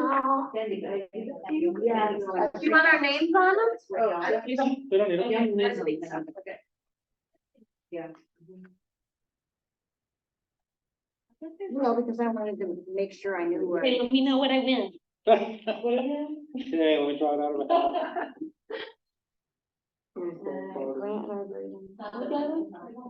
There's the one on the other side of Grant Road and, Yeah, no, Grant Road and Fremont. Fremont. That's the one that's opposite the modern sculpture you Yeah. already have. You know, the balancing it. I actually like that. Oh, thank you. It wasn't too sweet. I actually knocked out a full cup of sugar. Oh, 5. It's very sweet. It would have been more than 800. Yeah, I know. And I thought, I bet I could knock another almost cup. I gotta bring something down. We don't need names. do we? Yeah, I don't know. I want to bring one more. All right, let's move on to call for art, number 6. Provide commission with an update on the calls for art at the community center and council chamber steps. Who was gonna give that That update? was me. So I'm now taking the lead on the call for art for steps. To be honest, we have not put that out yet. Jamie is putting them in a system called Cafe. Yeah. Okay, so I found out she knows that system. I don't yet. So we've got the steps, and what was the other one? So, The community center. The community center. Yeah. oh, the community center, yes. So, What winter means to me. okay, so what winter means to me. So we've got that set. So we will post that. I just want to give an update. We're posting that in Cafe now. Okay, so we'll finalize it and then get it all set up. And are you sending us an email on that so that we can, because there's a couple of artists in Los Altos that somehow don't belong to Cafe for some reason, so I have to email them. Sure, yeah, we can do that. That's not. Thanks. I would love that too, because I know artists that aren't, I don't know artists, but I'm thinking of some artists whose work I've seen that want to post, and they may not be in Cafe. Yeah. Yeah, that's, we'll send it to everybody. So the one question I did have was the steps. It's not complete yet, and I would like the commission to check it. So I'll probably have to bring that back to the Okay. next meeting, what this. Sure. Because the other one, we have the information. We may not be able to do it then until spring after the rain, right? Yeah. What's incomplete, do we know? The steps, well, I have to give all the information that's specific for us, measurement. The measurement and all that stuff. To that, I just wanna make sure, I mean, I could run with it, but I think No, it's better that we have the measurements. professional to look And you said Jamie Chu is Jamie Chu in charge of understands, this, yeah. inputting into Inputting Cafe. in the cap. Okay, So I'm putting the hard copies together or electronic copies and she'll fill them okay. in. Okay, Shall we move on? that's it. Yes, ma'am. Okay, next, item 7, There was capital. nobody public. Oh, yeah. There was not on that. Sorry. But I have a question, just about the steps. So is it gonna be the ramp also, or just the step? Well, that's why I like you to check. Okay, all right, okay, got I'm it. just doing the steps because those are the samples that we've been given, if we wanna talk. We about were afraid to do the ramp. Okay. Oh, it may not be legal for ADA. Yeah, Okay, okay, thank you. Okay. Moving on, number 7, capital improvement program update, provide an update on the capital projects that were approved for the parking and fund usage and their current status. Okay. Back to Manny. Yes, I will go ahead and take up, and I will go down the list of the 3 resolutions that were included in the packet and just talk about the projects, and then just give an update on where we are. So as it was presented to council, all the. Which attachment are you reviewing I right now? am getting it up right now.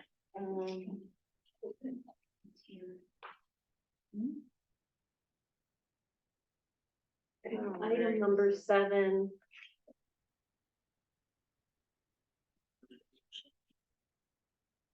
Just first, we want to look at CIP updates.pdf, right? It went in out of order, that's fine. Keep Well, that's just a single, that just lists the different resolutions. That's your staff report. well, see, there is another resolution though, up above. Keep going. Yeah, there are 2. There were only 2 listed? I thought we posted 3. Maybe there were, I know. No, there's not, unless they were out of order as before that. Resolution 2023? Hold on, that's what I have. They're all draft, so it doesn't have the separating numbers. I just put. I got it. I'll It should find be it. because I printed it on the thing. If you could put up Casey, if you could put up the second item on this agenda list, which is CIP updates PDF, which is basically the staff report. Okay. Just to set the groundwork for the benefit of the public, in case somebody wants to watch this video down the road. No, that didn't do it. It's the second attachment in this item.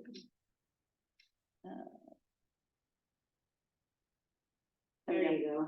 Okay, there you go. That's the resolution. That's the first one, yes, but it Yeah. has all of them listed, all the projects. Yeah. So I'm just gonna go through the Those bullet are points. all approved. Yeah, so they're approved to go forward, Yes. or to go forward under this funding. That's all it is. So just as clarification, as I made a couple times in the meeting, to get this approved, these projects are funded to the amount of 4.5, as listed in the resolutions, that are attached. But it doesn't mean the project still needs to go through the public process. Doesn't mean the project's.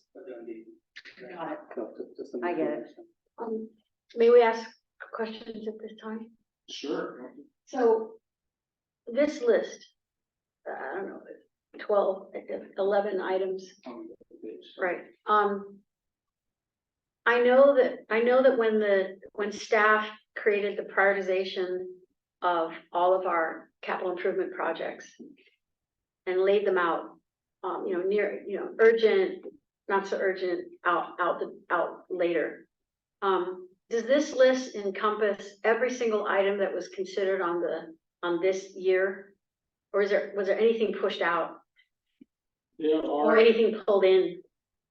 yeah, there are, it's a very ambitious list. There's about 16 items on here, that's using Park and Loop, and not including some of the other projects that Parks and Rec department is doing. These are smaller projects that my department is doing as opposed to the Public Works, who does streets and sewers and all of those projects. Some projects were pushed out or are pushed out or are out, should I just say, because of just timing, such as playgrounds. So That's what was, you went right to where I wanted to go, because I absolutely recall, I know that you got shop playground there, but I remember that there was more than just that playground on the urgent list. Yeah. So it got pushed out. Urgent, yeah, okay, so it's something we want to get done. But remember, this is based on workload as well. Some of these are very small, some of them are already completed, which I'll go over.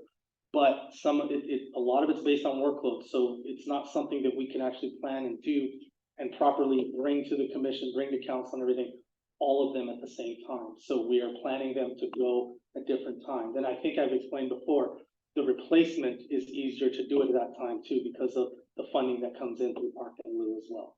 So we'll spend $1 million on a couple of playgrounds this year.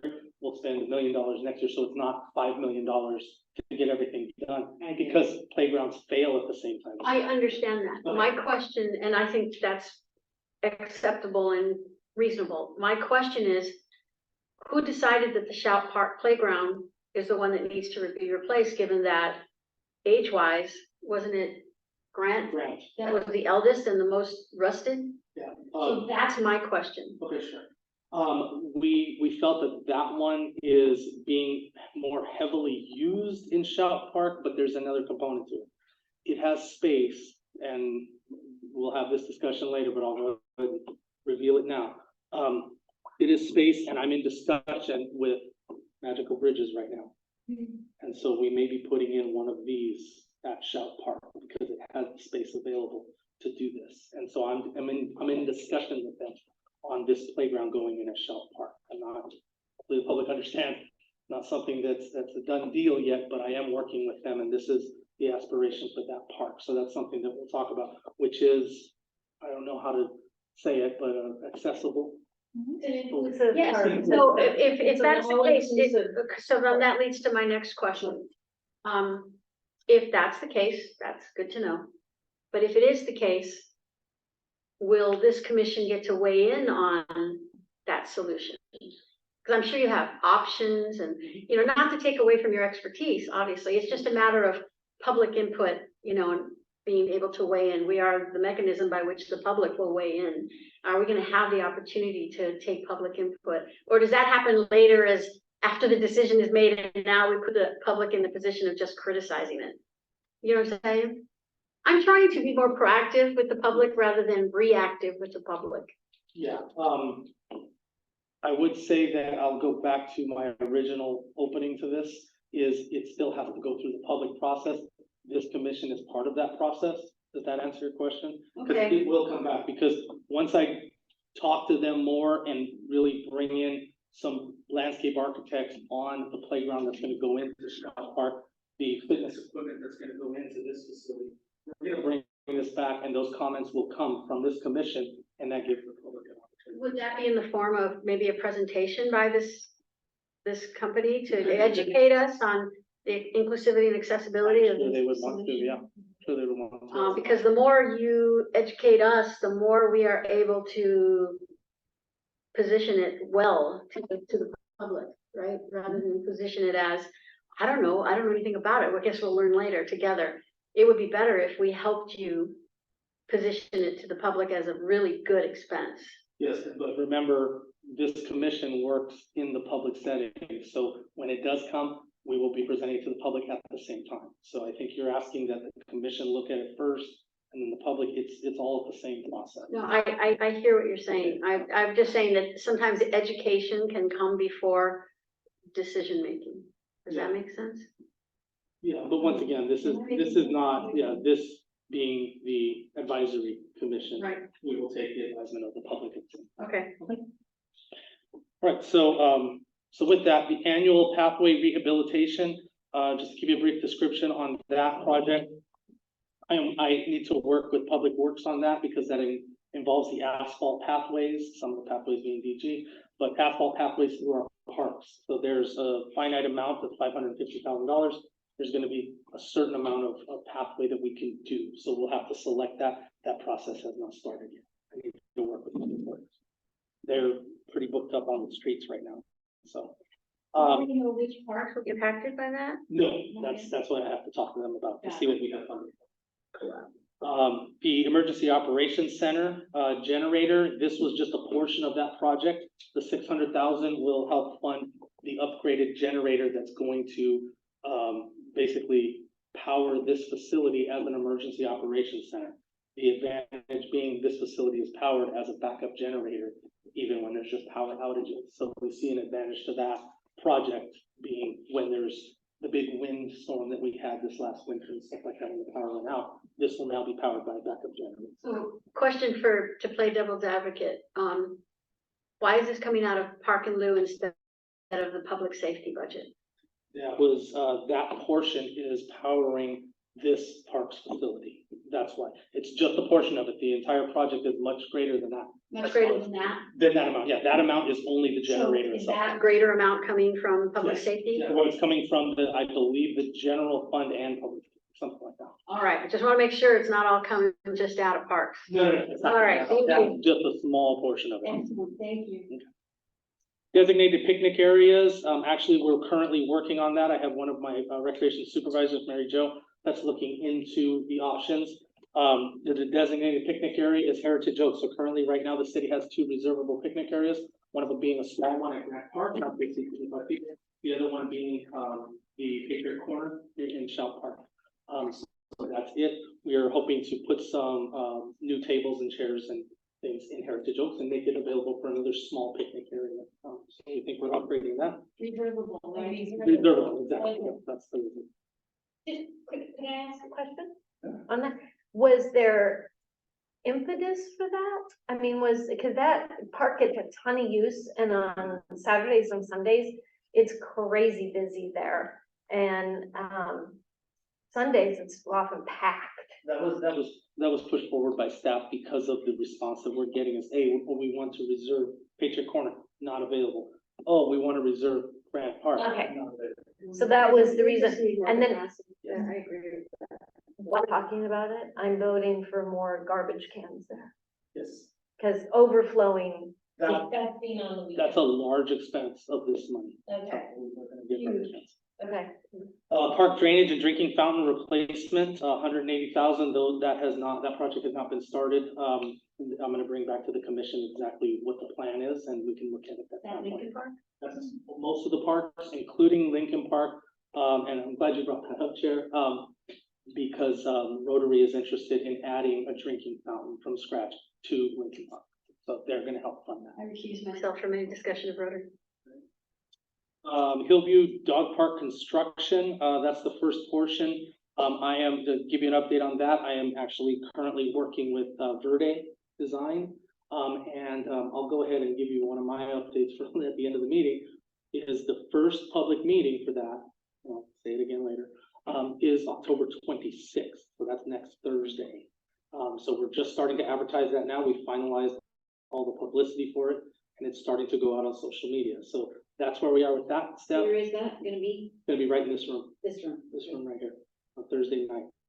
So, I will get that information out tomorrow. We're gonna be posting that stuff tomorrow. And are you leading that staff meeting?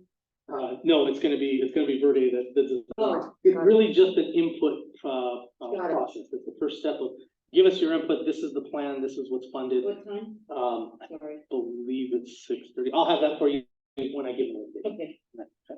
You do it 7 so people at work can come. Well, That's it started- All right, it's probably gonna be 6:30. Let me get that though, okay, to make sure I give you the right it'll information. go for a while. I think it's scheduled for an hour and a half, and there'll be multiple, we've already got 3 of them, but I'll get to it. Awesome.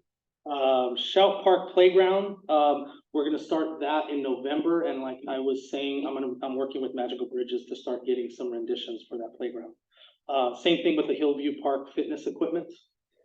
So we want to replace the fitness equipment that's currently here at Hillview Park near the baseball field. Adult fitness equipment? Yes, near the baseball. Over in field. the shade, over in that, Yes, so the location will remain the same? yes. I have a question. Magical Bridge is hugely expensive. It's millions of dollars typically to put in. So this Shout Playground is $242,000. And we weren't looking at it being a Magical Bridge playground originally. So where would the funding come from if it were to move forward as a Magical Bridge? Because it's a ton of money. We would go back to council and request park and roof. It would come out of Pill. Well, then the more we take from Park and Lou, the less we have to buy any land anywhere. So that's what my concern is, and I know I've mentioned this to you in the past, Manny, is we've now taken half of our Park and Lou for this list. So we have like 4 million something left. But wouldn't that be something that would come to the commission so that we could discuss what we want in the parks? As opposed to, we're looking at Magical Bridge, but we haven't discussed it as a commission at all? Once again, this will go through the public process. Yeah. And once we have those plans, this will come to the commission and your recommendation, whether it's in line with staff's or not, will go to council. Okay. Actually, you bring up a larger issue, which is, did the council render a priority or decision regarding devoting Pill funds to the purchase of land?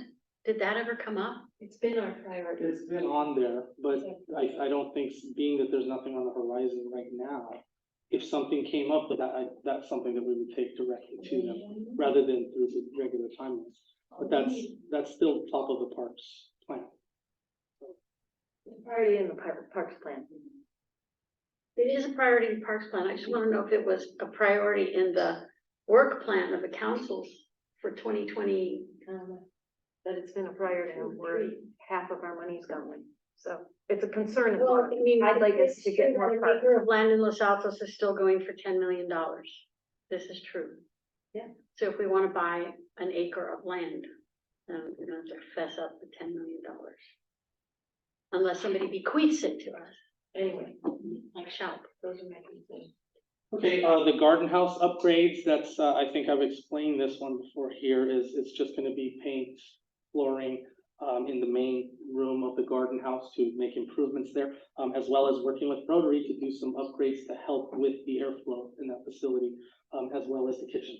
Nothing underneath I'm that sorry. basement. No, nothing underneath, right? That's not in the plans for that. Hetch Hetchy Trail Vegetation Management, we've already done this project. So we trimmed all the trees along Hetch Hetchy. And I think we're just gonna take care of Did it come in on budget? it's a bit well Yay. under budget, so we're very fortunate. Caretaker house demo, we have 60,000 just for the demolition of the caretaker house, but our department is trying to put together a plan because it's currently used for storage, and a restroom for staff during summer camps as well as, bacteria. I'm trying to, why do I always find Jim, bacteria, what are they now? Grassroots ecology. I don't know why I always blank on it. Grassroots ecology, who maintains the shelter. Did they use that?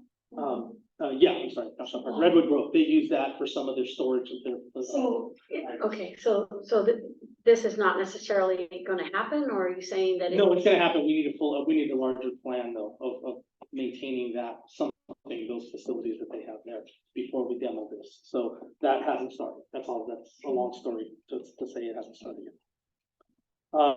Apricot Orchard irrigation, that's the full amount that we budgeted for the irrigation, the drip irrigation. The pilot irrigation system is already in. So basically a third of that project is complete already. So I'm working with the museum to get the rest of that in shortly.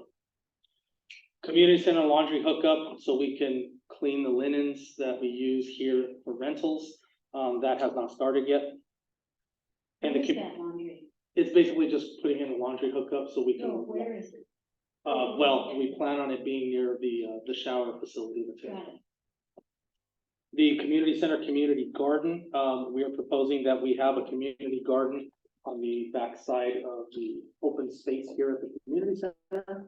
And we are looking at we do have a landscape architect working on those plans right now. Yes, I had a question about that one. My understanding was that was a school that was doing that. the school is talking about the management of it. We're doing it. It's our property. It's gonna be our project, but the school, the management of the community garden will be through a school organization. They propose Which school? all of them. There's a group, I'd have to get the information on that, yes. Public schools? Yes, the public school, yeah. And we have a representative from one of their, school groups that has proposed management of that through the elementary schools here, and I think the 2 middle schools. But it won't be available to the public to participate in. It's only gonna be done through the school, That's correct? the proposal at this point. So isn't that an issue with park and lieu fee? Because park and lieu fees are supposed to be used in a way that is accessible to the public. So it's supposed to benefit the public, and this won't benefit the public. Now, I think we're talking about the actual program itself, and that's nothing that is defined yet. So we're putting in the garden, you'll see that through the public process, the management of the garden is a separate thing, so that. It will- is a separate They will thing. both come, yes. We're talking about the garden, we're talking about the management. So the construction of the community garden over there needs to be the process first. If there's space, and like I said, that's the proposal right now, is that the schools go in through that system. But it doesn't mean that there won't be public space as well, or instead of. Okay, so, and I'll do full disclosure. I spoke at the city council meeting about this, and Manny knows, I am not thrilled with this list and how we're losing so much money. I think it's clear at this point. from our park and lieu fees for things like this. To me, you know, the hedge management, that should not have come out of park and lieu, in my opinion. That's something that should have come out of, you know, general funds, maintenance, because that's what it was. It doesn't have any, it's not, I understand that the public uses that trail.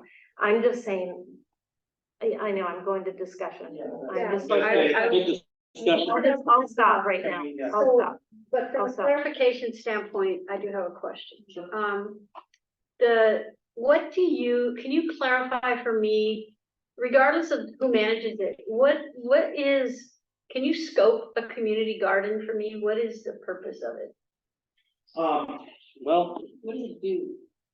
it creates an opportunity for people in the public, such as schools or organizations, or just individual members of the public, to have a garden that may not have access to that at home. Many of these community gardens sprout in areas where there are apartment complexes for those that live within the family dwelling. So that's the general definition of why a city or an agency would do a community garden. And that's what we're trying to make available to the schools or to individuals. So that's all I could say on it, as defined. Hopefully that helps. However, wasn't it a school that brought this forward? Yes, in this rendition, yes. Yeah.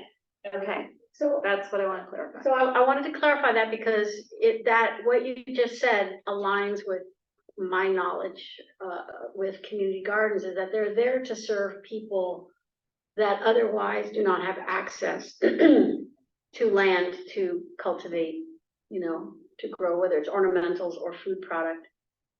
That's what a community garden is, and they tend to serve the underserved, which I don't have a problem with Los Altos doing its fair share of that. I just, I wanted to understand what you understand this to be, because I think that is a very important, I think it'll be a very important criterion for the public to understand as well. So when you say criteria, you mean they're gonna have to tell you how much money they make before they can use the garden? No, it's not that they have to, it's not like a membership thing. It's more about what is the purpose of the community garden? Why? To lean into a little bit, you know, I'm going beyond my clarifying question. I wanted to understand what staff was, how they were defining the community garden. Now that I understand how you're defining it, you know, we can talk about it later. Does anybody else have any clarifying questions for this list? We have a few more items on the resolutions that are to follow. Yeah, there's some more. There's just a couple more. McKinsey Dog Park improvements. There is $150,000 for some upgrades or changes or some things to the community, McKinsey Dog Park as it stands right now. And I think where we left off with that project has not been started because I think the Parks and Rec Commission several months ago was going to venture out and do surveys. And I don't know if they were doing that. Some of the members that were involved in that subcommittee are no longer with us anyway. So I think we will have to look at that again and kick the tires. We've got it. Oh, you do have it? Yeah, we've got I've been doing it the whole time, Okay. and I believe But I that know- Commissioner Valadez says, and former Commissioner Corrigan, John Corrigan, Yeah. he gave us his information. Oh, okay, good. But I have a question about this one. So you're talking about the current situation and doing some work to that? So not before we've had public meetings to get public input about whether or not we're having a permanent dog park there. Okay, I want to clarify it because you know heads go spinning on this one, so we need to make And sure we the let The last one is the grant So the resolution. grant facilities, yes. So this is on a separate item or a separate resolution. The grant park facility, right now we're in the middle of getting, and they should be done in the next few weeks here, of getting the electrical engineer to give us the upgrades. We've had several walkthroughs with them for the electrical system. Once we get those plans and all of that scoped out, we will put it out for bid for the actual construction and upgrades of the electrical in those facilities. So that we do expect that to span several months though. And then we will follow up with the hot water and the HVAC. Not sure when that will be. Can I ask a question? Does the senior commission know? Yes, You know, it's a big thing for them. Yes, they do know. We did update them that is in process. And then the last one is the Grand Park basketball court, and actually I have a meeting tomorrow with the person who's putting together the plans and scope for just redoing the basketball. Resurface or? Yes, resurface, but we're gonna actually chop up the whole thing because we resurfaced it like 3 years ago and it's already failing. So new surface. It's a new, completely new. One court. One court, yes. And that concludes my update. So, Are there any other clarifying questions? okay, we, Because if not, we do have a member of the public who has been patiently waiting to speak. We're now open for public comment. well, let's see. Jim, you can talk for an hour if you'd like to. I'm just kidding. I'll put up your 3-minute clock. Thank you for waiting. Yes, thank you. Well, it's been a pleasure to watch you work. You do work well together, and I know things will be done right here, even though you ask a lot of questions. Okay, my name is Jim Wing. I'm a 55-year resident of Milfordton, and I actually participated in the 1980 Redwood Grove master plan and also the 2012 master plan. My real point today is, and we're talking about these improvements here, but I want to make sure that you always focus on public safety as a key priority. For everything you look at, I want you to look at public safety aspects of it. Now, in Redwood Grove, on the loop pathway around near where it passes the Halsey House and the archery field, we have a safety hazard there. And basically, the solution to that is pretty simple. You simply take the concrete path and move it away from the creek bank, anywhere from 5 to 10 feet. It's about 140 feet of movement there. That is something where you kind of have two options. One, you can do a motion to go to council to basically get this as a CIP. Or two, you could ask Manny to see basically if the mix group could really do this or in that part in their budget, because it's not terribly expensive. This is something that Manny agreed with this concept of moving the walkway, and also our just recently retired public works director also agreed that's a practical way to do it. Also, in my letter, I noted a couple things. The caretaker house does have a septic tank, and the septic tank has to be now, you go to the Corps of Engineers to basically get an approved process to remove that septic tank. Actually, I'll apply to the housing house when it comes to that's probably about all I need to comment on, I think, right now, and 35 seconds. But yeah, thank you very much, and remember, always review the safety of all these projects. Thank you. Thanks for your. Thank you for your patience.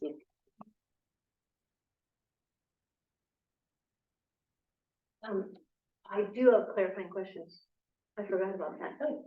Oh, for his, yes, Yes, sorry about that. May I? Yes, you may. Okay. So you said that and I should do full disclosure. I've walked this area with, Mr. Wing a while ago, maybe a year ago, and I didn't recognize you. I apologize for that. Bad at that. So you said that you talked to Manny in the, former public works. Jim, okay. And that it was possible to move the sidewalk over. Was there any concern about the continued erosion of the creek, though? And I think I have another question, if this is my memory serving me correctly. Does that creek is not our responsibility? I can't remember. So those are my two questions to clarify this. So when they said potentially move the sidewalk, were there any concerns? That's what I wanted to find out, and I literally can't remember or don't know, so, Okay, I'll answer your question with the facts. okay. For the last 10 years, basically, I helped Actera, there have been 10 attempts to stop the erosion. They all failed with the first major storm, and they really tend to fail, not in the November, December rains, but it's the January rains, and they're gone. So that failed. What has happened since we walked and recently is we got ground squirrels. The ground squirrels love that over there, and they're tearing up the bank, which really accelerates the erosion. So without spending, the last time we tried erosion prevention in Redwood Grove, that was $700,000, and it kind of worked. And I don't think we want to go that far. So therefore, simply moving the trail out, let the erosion happen. I mean, creeks erode, they'll keep on going. Unfortunately, with the ground squirrels, the most successful way to get rid of them is rattlesnakes. It's not a match for us anyway. So it's fun. And, so there's not much can be done. The coyotes are down there working on them a little bit, but that's about all we've got right now. Feral cats down there, do we? The coyotes would eat them. So was there any concern when the discussion came up about moving the sidewalk? Was there any concern that it would just continue to erode to the new sidewalk? It will, but now I have watched this erosion for many years anyway. Before the ground squirrels, it basically eroded somewhere about 3 or 4 inches per year. With the ground squirrels, we're running about a foot per year right now. Okay. So that's, if we could find a way to get rid of the ground squirrels, and keep in mind that the ground squirrels have only really been heavy in there in about the last 3 or 4 years. Like the Halsey House doesn't have rats anymore. Okay. It has ground squirrels. Okay. So it's, there's very little hope anything you can do unless you want to spend a lot of money. Just like we did, where the new pedestrian bridge is. That area over there. And that was about, 8 or 9 years ago, that was $700,000. And also with the recent Supreme Court Maui decision, Corps of Engineers has a whole new set of regulations you have to work with. Okay. So you kind of hate to touch anything on the banks or anywhere near there. That Maui decision really hurt because it added underground water to the Clean Water Act. Okay. So. Okay. Yeah. Thank you. Mr. Wayne. It's frustrating. Any other clarifying questions for the speaker? Okay, thank you. Okay, thank you. Yeah.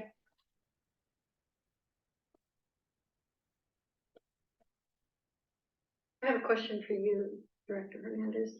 Is the creek under our jurisdiction? Yes, but the water isn't. So it's almost like it would be our responsibility to do the erosion control, which we've done in the past, but we do need permission from the water district. Santa Clara County Water District. So that's what we need. And that's not on the CIP list right now. I'd have to check with, no, I don't believe it is, because that's a public works project that. So general. my only concern at this point, full disclosure, I favor the complete rewilding of Redwood Grove, but understanding that's not feasible at this time, nor desirable probably for most of the community. My concern is that spending a lot of money to do something that might only last for a little bit because of nature. It's something that we should definitely understand. All right, maybe we have to agenda. Yeah, I think it may become a. Just to update the commission, it's something that I need to discuss what the possibilities are. We don't, this commission, myself included, I don't believe we have the expertise to. Yeah, and my only concern is public safety. I don't want any. Absolutely, and for public safety, we can move the pathway, and I think that's the discussion I had with the previous director. At this point, that would last us 5 to 10 years minimum, and then we can see what we can do for erosion control. Sounds like there needs to be like a feasibility study. Yeah, Yes, public use. Yeah. Thank you. I'm not sure, I should say on the record that I have to recuse myself from any discussion. She was really. Redwood Grove? Okay, I'm not yeah. sure what the role is, but yeah, just in the spirit of transparency. 500 feet? And As we the can't crow discuss flies. it anyway. 'Cause we didn't mention Yeah, it. it was just, it was Just an update, yeah. Just an update. You're fine. a public speaker and we asked clarifying questions and that's it. I guess you wouldn't be able to ask clarifying questions. It's not agenda. Oh, it's not agenda. Yeah, doesn't matter. All right, so we're done with all the actual items. Now we move on to informational items. But I have a question about this list. Sorry, going back. Which list? Our CIP list. Okay, the caretaker house demo.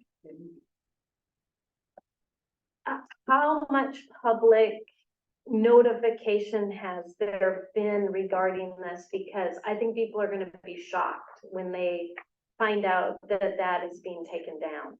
And there are people who are heavily invested in that area. Heavily, we've seen them come to our meetings. And, you know, so I'm wondering, are we letting the people who are the stakeholders, so to speak, know that this is gonna happen? So I'll go back again when I started this conversation. It's the public process needs to go on. All this list is saying is council approves the funding of Park and Loop for these projects. Not necessarily meaning that they're eminent. So, Okay, but let's go to the Hetch Hetchy Trail vegetation. That didn't go in front of the public. Oh, yes, it did. Are you kidding? Well, it went to city council meeting. There we have Oh. public meetings on. There were public. Well, I was at those public meetings, so that's what you're considering you'll do about the caretaker house demo too. You'll have public meetings like that. Because those public meetings that took place happened because the public got upset and went to the city manager and the city manager said, we're gonna have public meetings. So there wasn't a public process until the public got irritated and created an issue. And once again, the public process is this commission, these commission meetings, as well as the council meetings. That is all part of the public process. There You was. hear what I'm saying, right? Yeah, so let me Okay. address that. The public meetings that came out of the uproar from the community, they were added. So that is part of the public process. Some of these projects don't need it. So you won't see special meetings for it, but. I understand, like laundry hookup, but I mean, people may not understand it, but having done large garbage bags full of tablecloths for the community center, I get it. But the thing is that I think given the way the public is about, say, the Halsey House area, it is, and Redwood Grove, I think there will be a great deal of anger if it's torn down and there hasn't been a very public process. So where we let people know maybe who came to our meetings about that Redwood Grove area, that this is going to be done, I think is crucial. So that's what I'm saying. I think that there's some surprises that we could maybe avoid the anger. And I have a clarifying question. Who of the public is on right now? Just without names. We have 2 members of the public. Out of 32,000 people, we have 2 members watching our committee meeting. I understand. That's what I'm saying. That's why it needs to be I know. really public. The public process is Stuff more for than years. just this meeting. It's council Yes. meetings, it's notification. I understand. 500,000 people, whatever. I understand, and The it's, public will have their opportunity. okay, Look at those. The 2 pages in here. yeah. Redwood Grove. Yeah, yeah. So I know how this goes, so, okay, fine. I mean, I think you're raising a valid point, but in a way, this commission can also be part of that community outreach, community publicity. I don't like to use that word because it implies all kinds of formal things with PIO and all that, so I probably should have retracted that. But just engagement with the public to let them know, hey, you know, if you care about this, you have to come and speak up. We're not necessarily gonna go and knock on your front door to ask you for your opinion. Come to these meetings, come to city council meetings. When there's a public discussion, October 26th, come to those meetings. don't be shocked if a year from now, where something is actually happening, land is getting torn up, and you didn't take advantage of the opportunity to speak.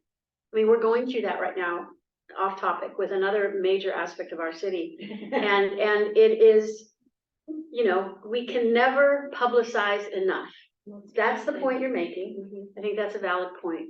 On the other hand, it is the duty of every resident of this city to be invested in what's going on. So they both have to meet in the middle, and I think we can play a part in it. We can start publicizing, we see this list, we can start talking to our constituents and saying, if you have an opinion, come and air it. We can do, okay.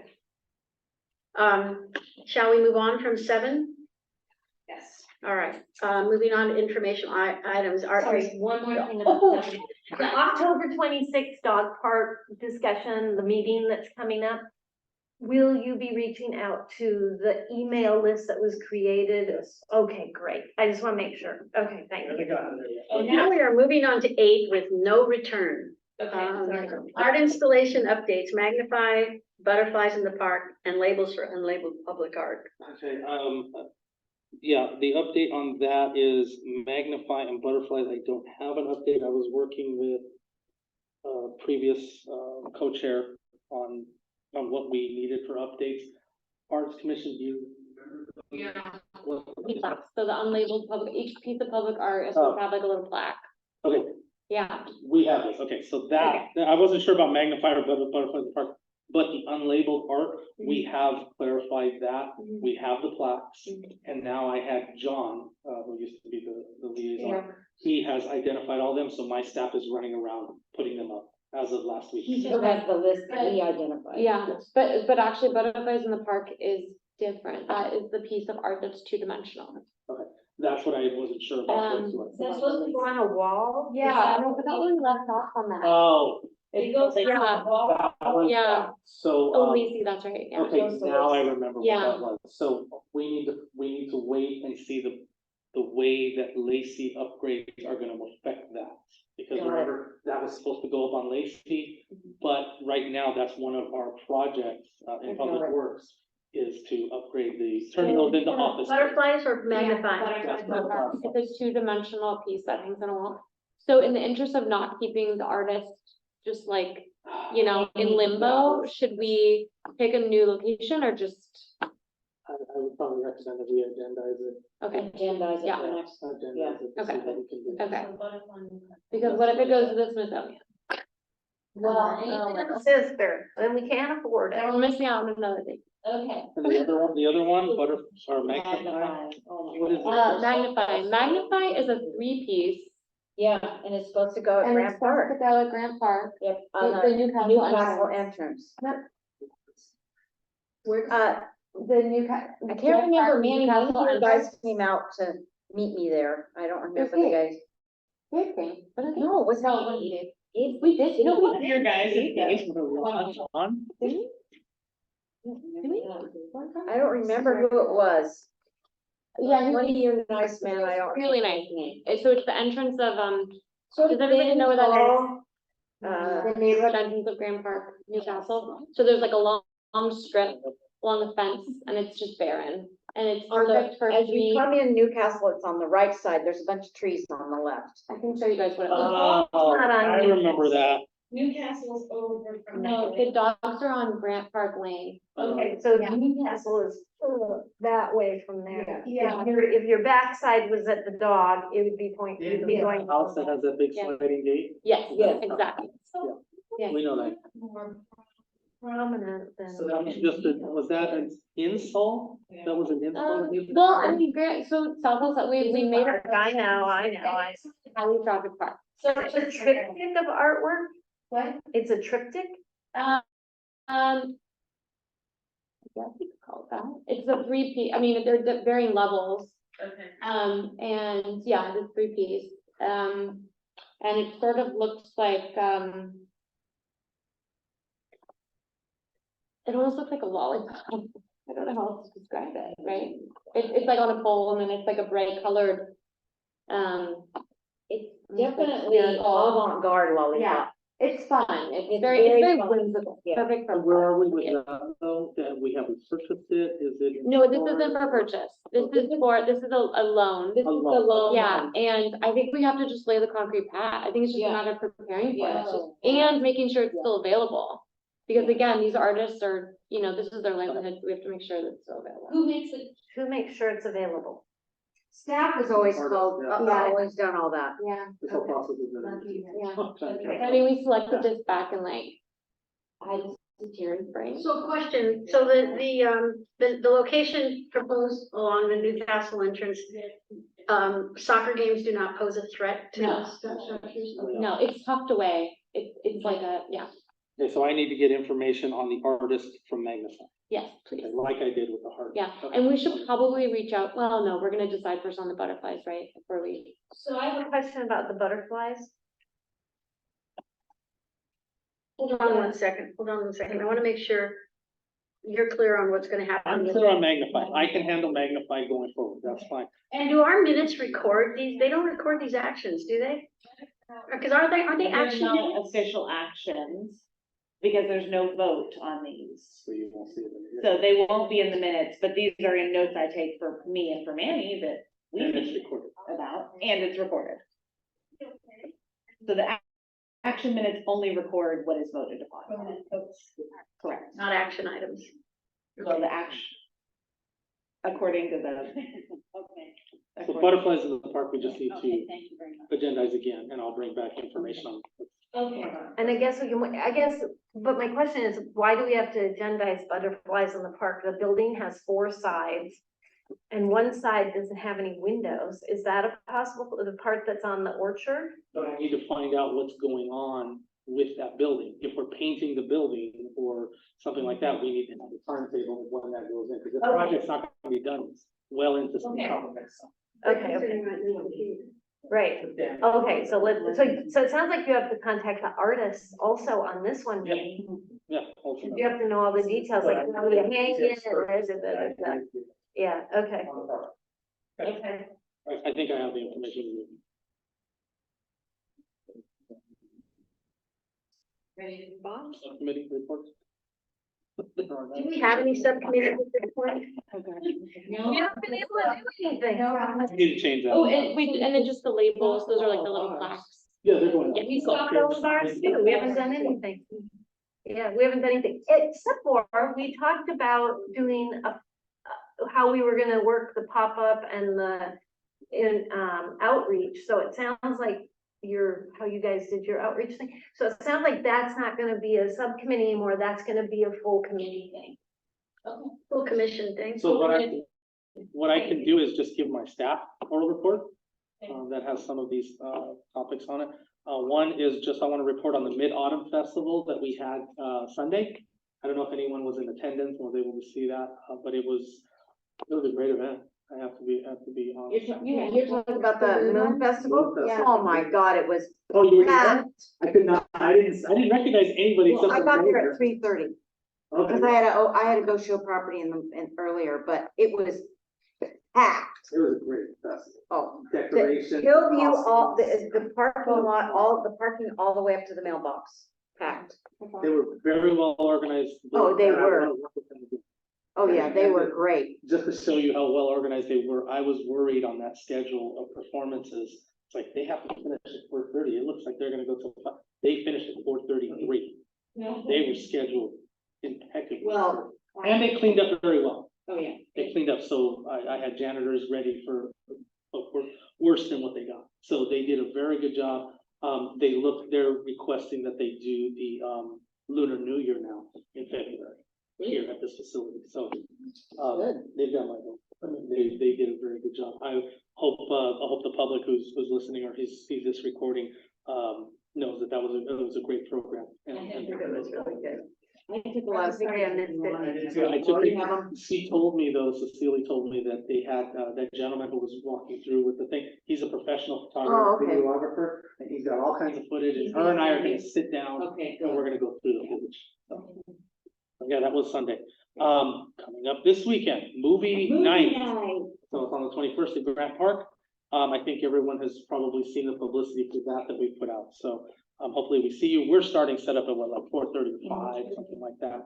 But yeah, as soon as it gets dark, we'll start the movie. All right. We do have a couple of volunteers. Our staff doesn't need anymore, but if you are in attendance, they are gonna have you come up at the front because they're gonna do introductions of specifically this commission who helped with the project, but also council members. So if you're there, make sure that you come up right at the beginning. What time would that be approximately? About 6:30. Yeah. Yeah, I would look around 6:30. It's not dark at 6:30. Yeah, it's not dark at 6:30, so the movie won't start until after 7 probably. Thank you. And it's cold, baby. It's cold there. There are flyers at Grant Park, right? Yeah, The shadow boxing, yeah. Because I don't think a lot of people at our school know about it, because they live in South Los Altos. We're in Baja, Los Altos, that everyone ignores. Yeah. So am I, and I'm happy that personally. I mean, we do the other next one on it, right? No, but I would like to like publicize it a little bit more. So can I like print out some flyers, maybe just put them like, what can I do? Can I spread the word? Okay. Okay. Flyer, I could email it to you and I just printed. I think I did. Yeah, okay, because I want to help spread the word. Yeah, I think a lot of people look that's fine. up. Whatever we send you. Okay. send that out. Okay, cool. Okay, so that's movie night. And then next week, so last week, this week, and next week. Next week will be the first dog park meeting. So let me get you the number. Is that gonna be on Zoom? When is your campaign? I think I might have the flu. Is that gonna be on Zoom? Yeah, we just finalized, I finalized it with the architect, yesterday. We're gonna need new shirts. For people who don't have shirts, right, and name tags, because when we do events, we need to wear them, right? I mean, I have a name tag that's Don't, art. I have to one, but, yeah, I can look into that. We need shirts and tags. What do you? You don't wanna know what all my shirts say. So you'll be seeing publicity come out. I'm gonna be working with Sonia to get this out. We'll probably get it in the paper and everything like that too, for next week. First community workshop is, oh yeah. if you want to, that'd be great. Wait, you have a flyer on that? Make Yeah. sure we get that. It just got finished Okay. today. It Yes. just got finalized today. I can post that. Where's my meeting?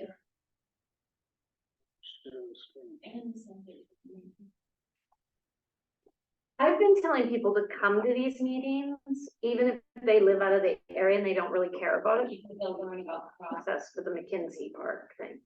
So it's just an opportunity for them to see what's there, so they can start thinking about what they want. So 6:30. 6:30 right here, at Hillview, and it's scheduled for this room at this time. And it's in Sequoia? Yeah, it doesn't say that, it just says community center, but we'll be leading people into this room. The second community, meeting is scheduled for December 7th. Same thing, community center in this room. That's what it's scheduled for. There is a pop-up that's gonna happen, and I still have to get verification. And once you go to the website, there is gonna be a QR code that's put out, so if you see it at the bottom right corner, that's gonna have a link to, where any pop-ups that we have. So the first pop-up is scheduled for the 28th, which I believe is next Saturday, if I'm not mistaken. There's some kind of, which I didn't even know it existed, some kind of market at 170 that they're planning on doing, and I forgot what it's called. 170, what do you mean? 170 State, I'm sorry, 170 State Street downtown. There's, Oh, I saw it. you know what that, yeah, it's a gate, The bulletin board out there. market, yeah, market gate, some kind of, it's like a miniature farmer's market almost. Okay. Is what Lacey was telling me. So we'll be at that, but that will have all that information because it wasn't ready for publication, because I haven't got confirmation that we have a table there, or my architect will be out there giving information on, hey, don't forget, come to our meetings, we're talking about the dog park. That'll be a pop-up there, and he's looking for more. So that's what we're contracting him to do. Okay? So we have 3 meetings thus far. But one pop-up is on, Two meetings and one pop-up. one pop-up, so we have 3 events for the dog park so far, for Hillview, for people to give input. Okay, And the December 7th is also at 6:30. Yes. and this is Bear Day that's running this, Yeah. but but they aren't the contracted people for doing the job at this point, right? That's so to go to. They are contracted to do this job. Yeah, they are the To do the plan, to do the public outreach and the plan, and they will come up with conceptual versions of the Okay, dog park. and then once They are that's not contracted to create construction documents. Okay, got it. We have to go out for that still, and then we have to go out for the. They're gonna create the design leveraging public input. Yes, and then the construction documents will be created separately. Okay. Okay. Get your wish list ready. I'll have mine ready. And that's all I have for that report. Does any other commissioner have anything else to add in terms of just updates in general? Okay, since we don't have subcommittees, but you might still want to say something. All right, with that, nothing else from staff, nothing else from commissioners. We adjourn the meeting at 9:16? 9:16. All right. Bye. Future agenda. Okay. Good I- job. I have a future agenda. Okay.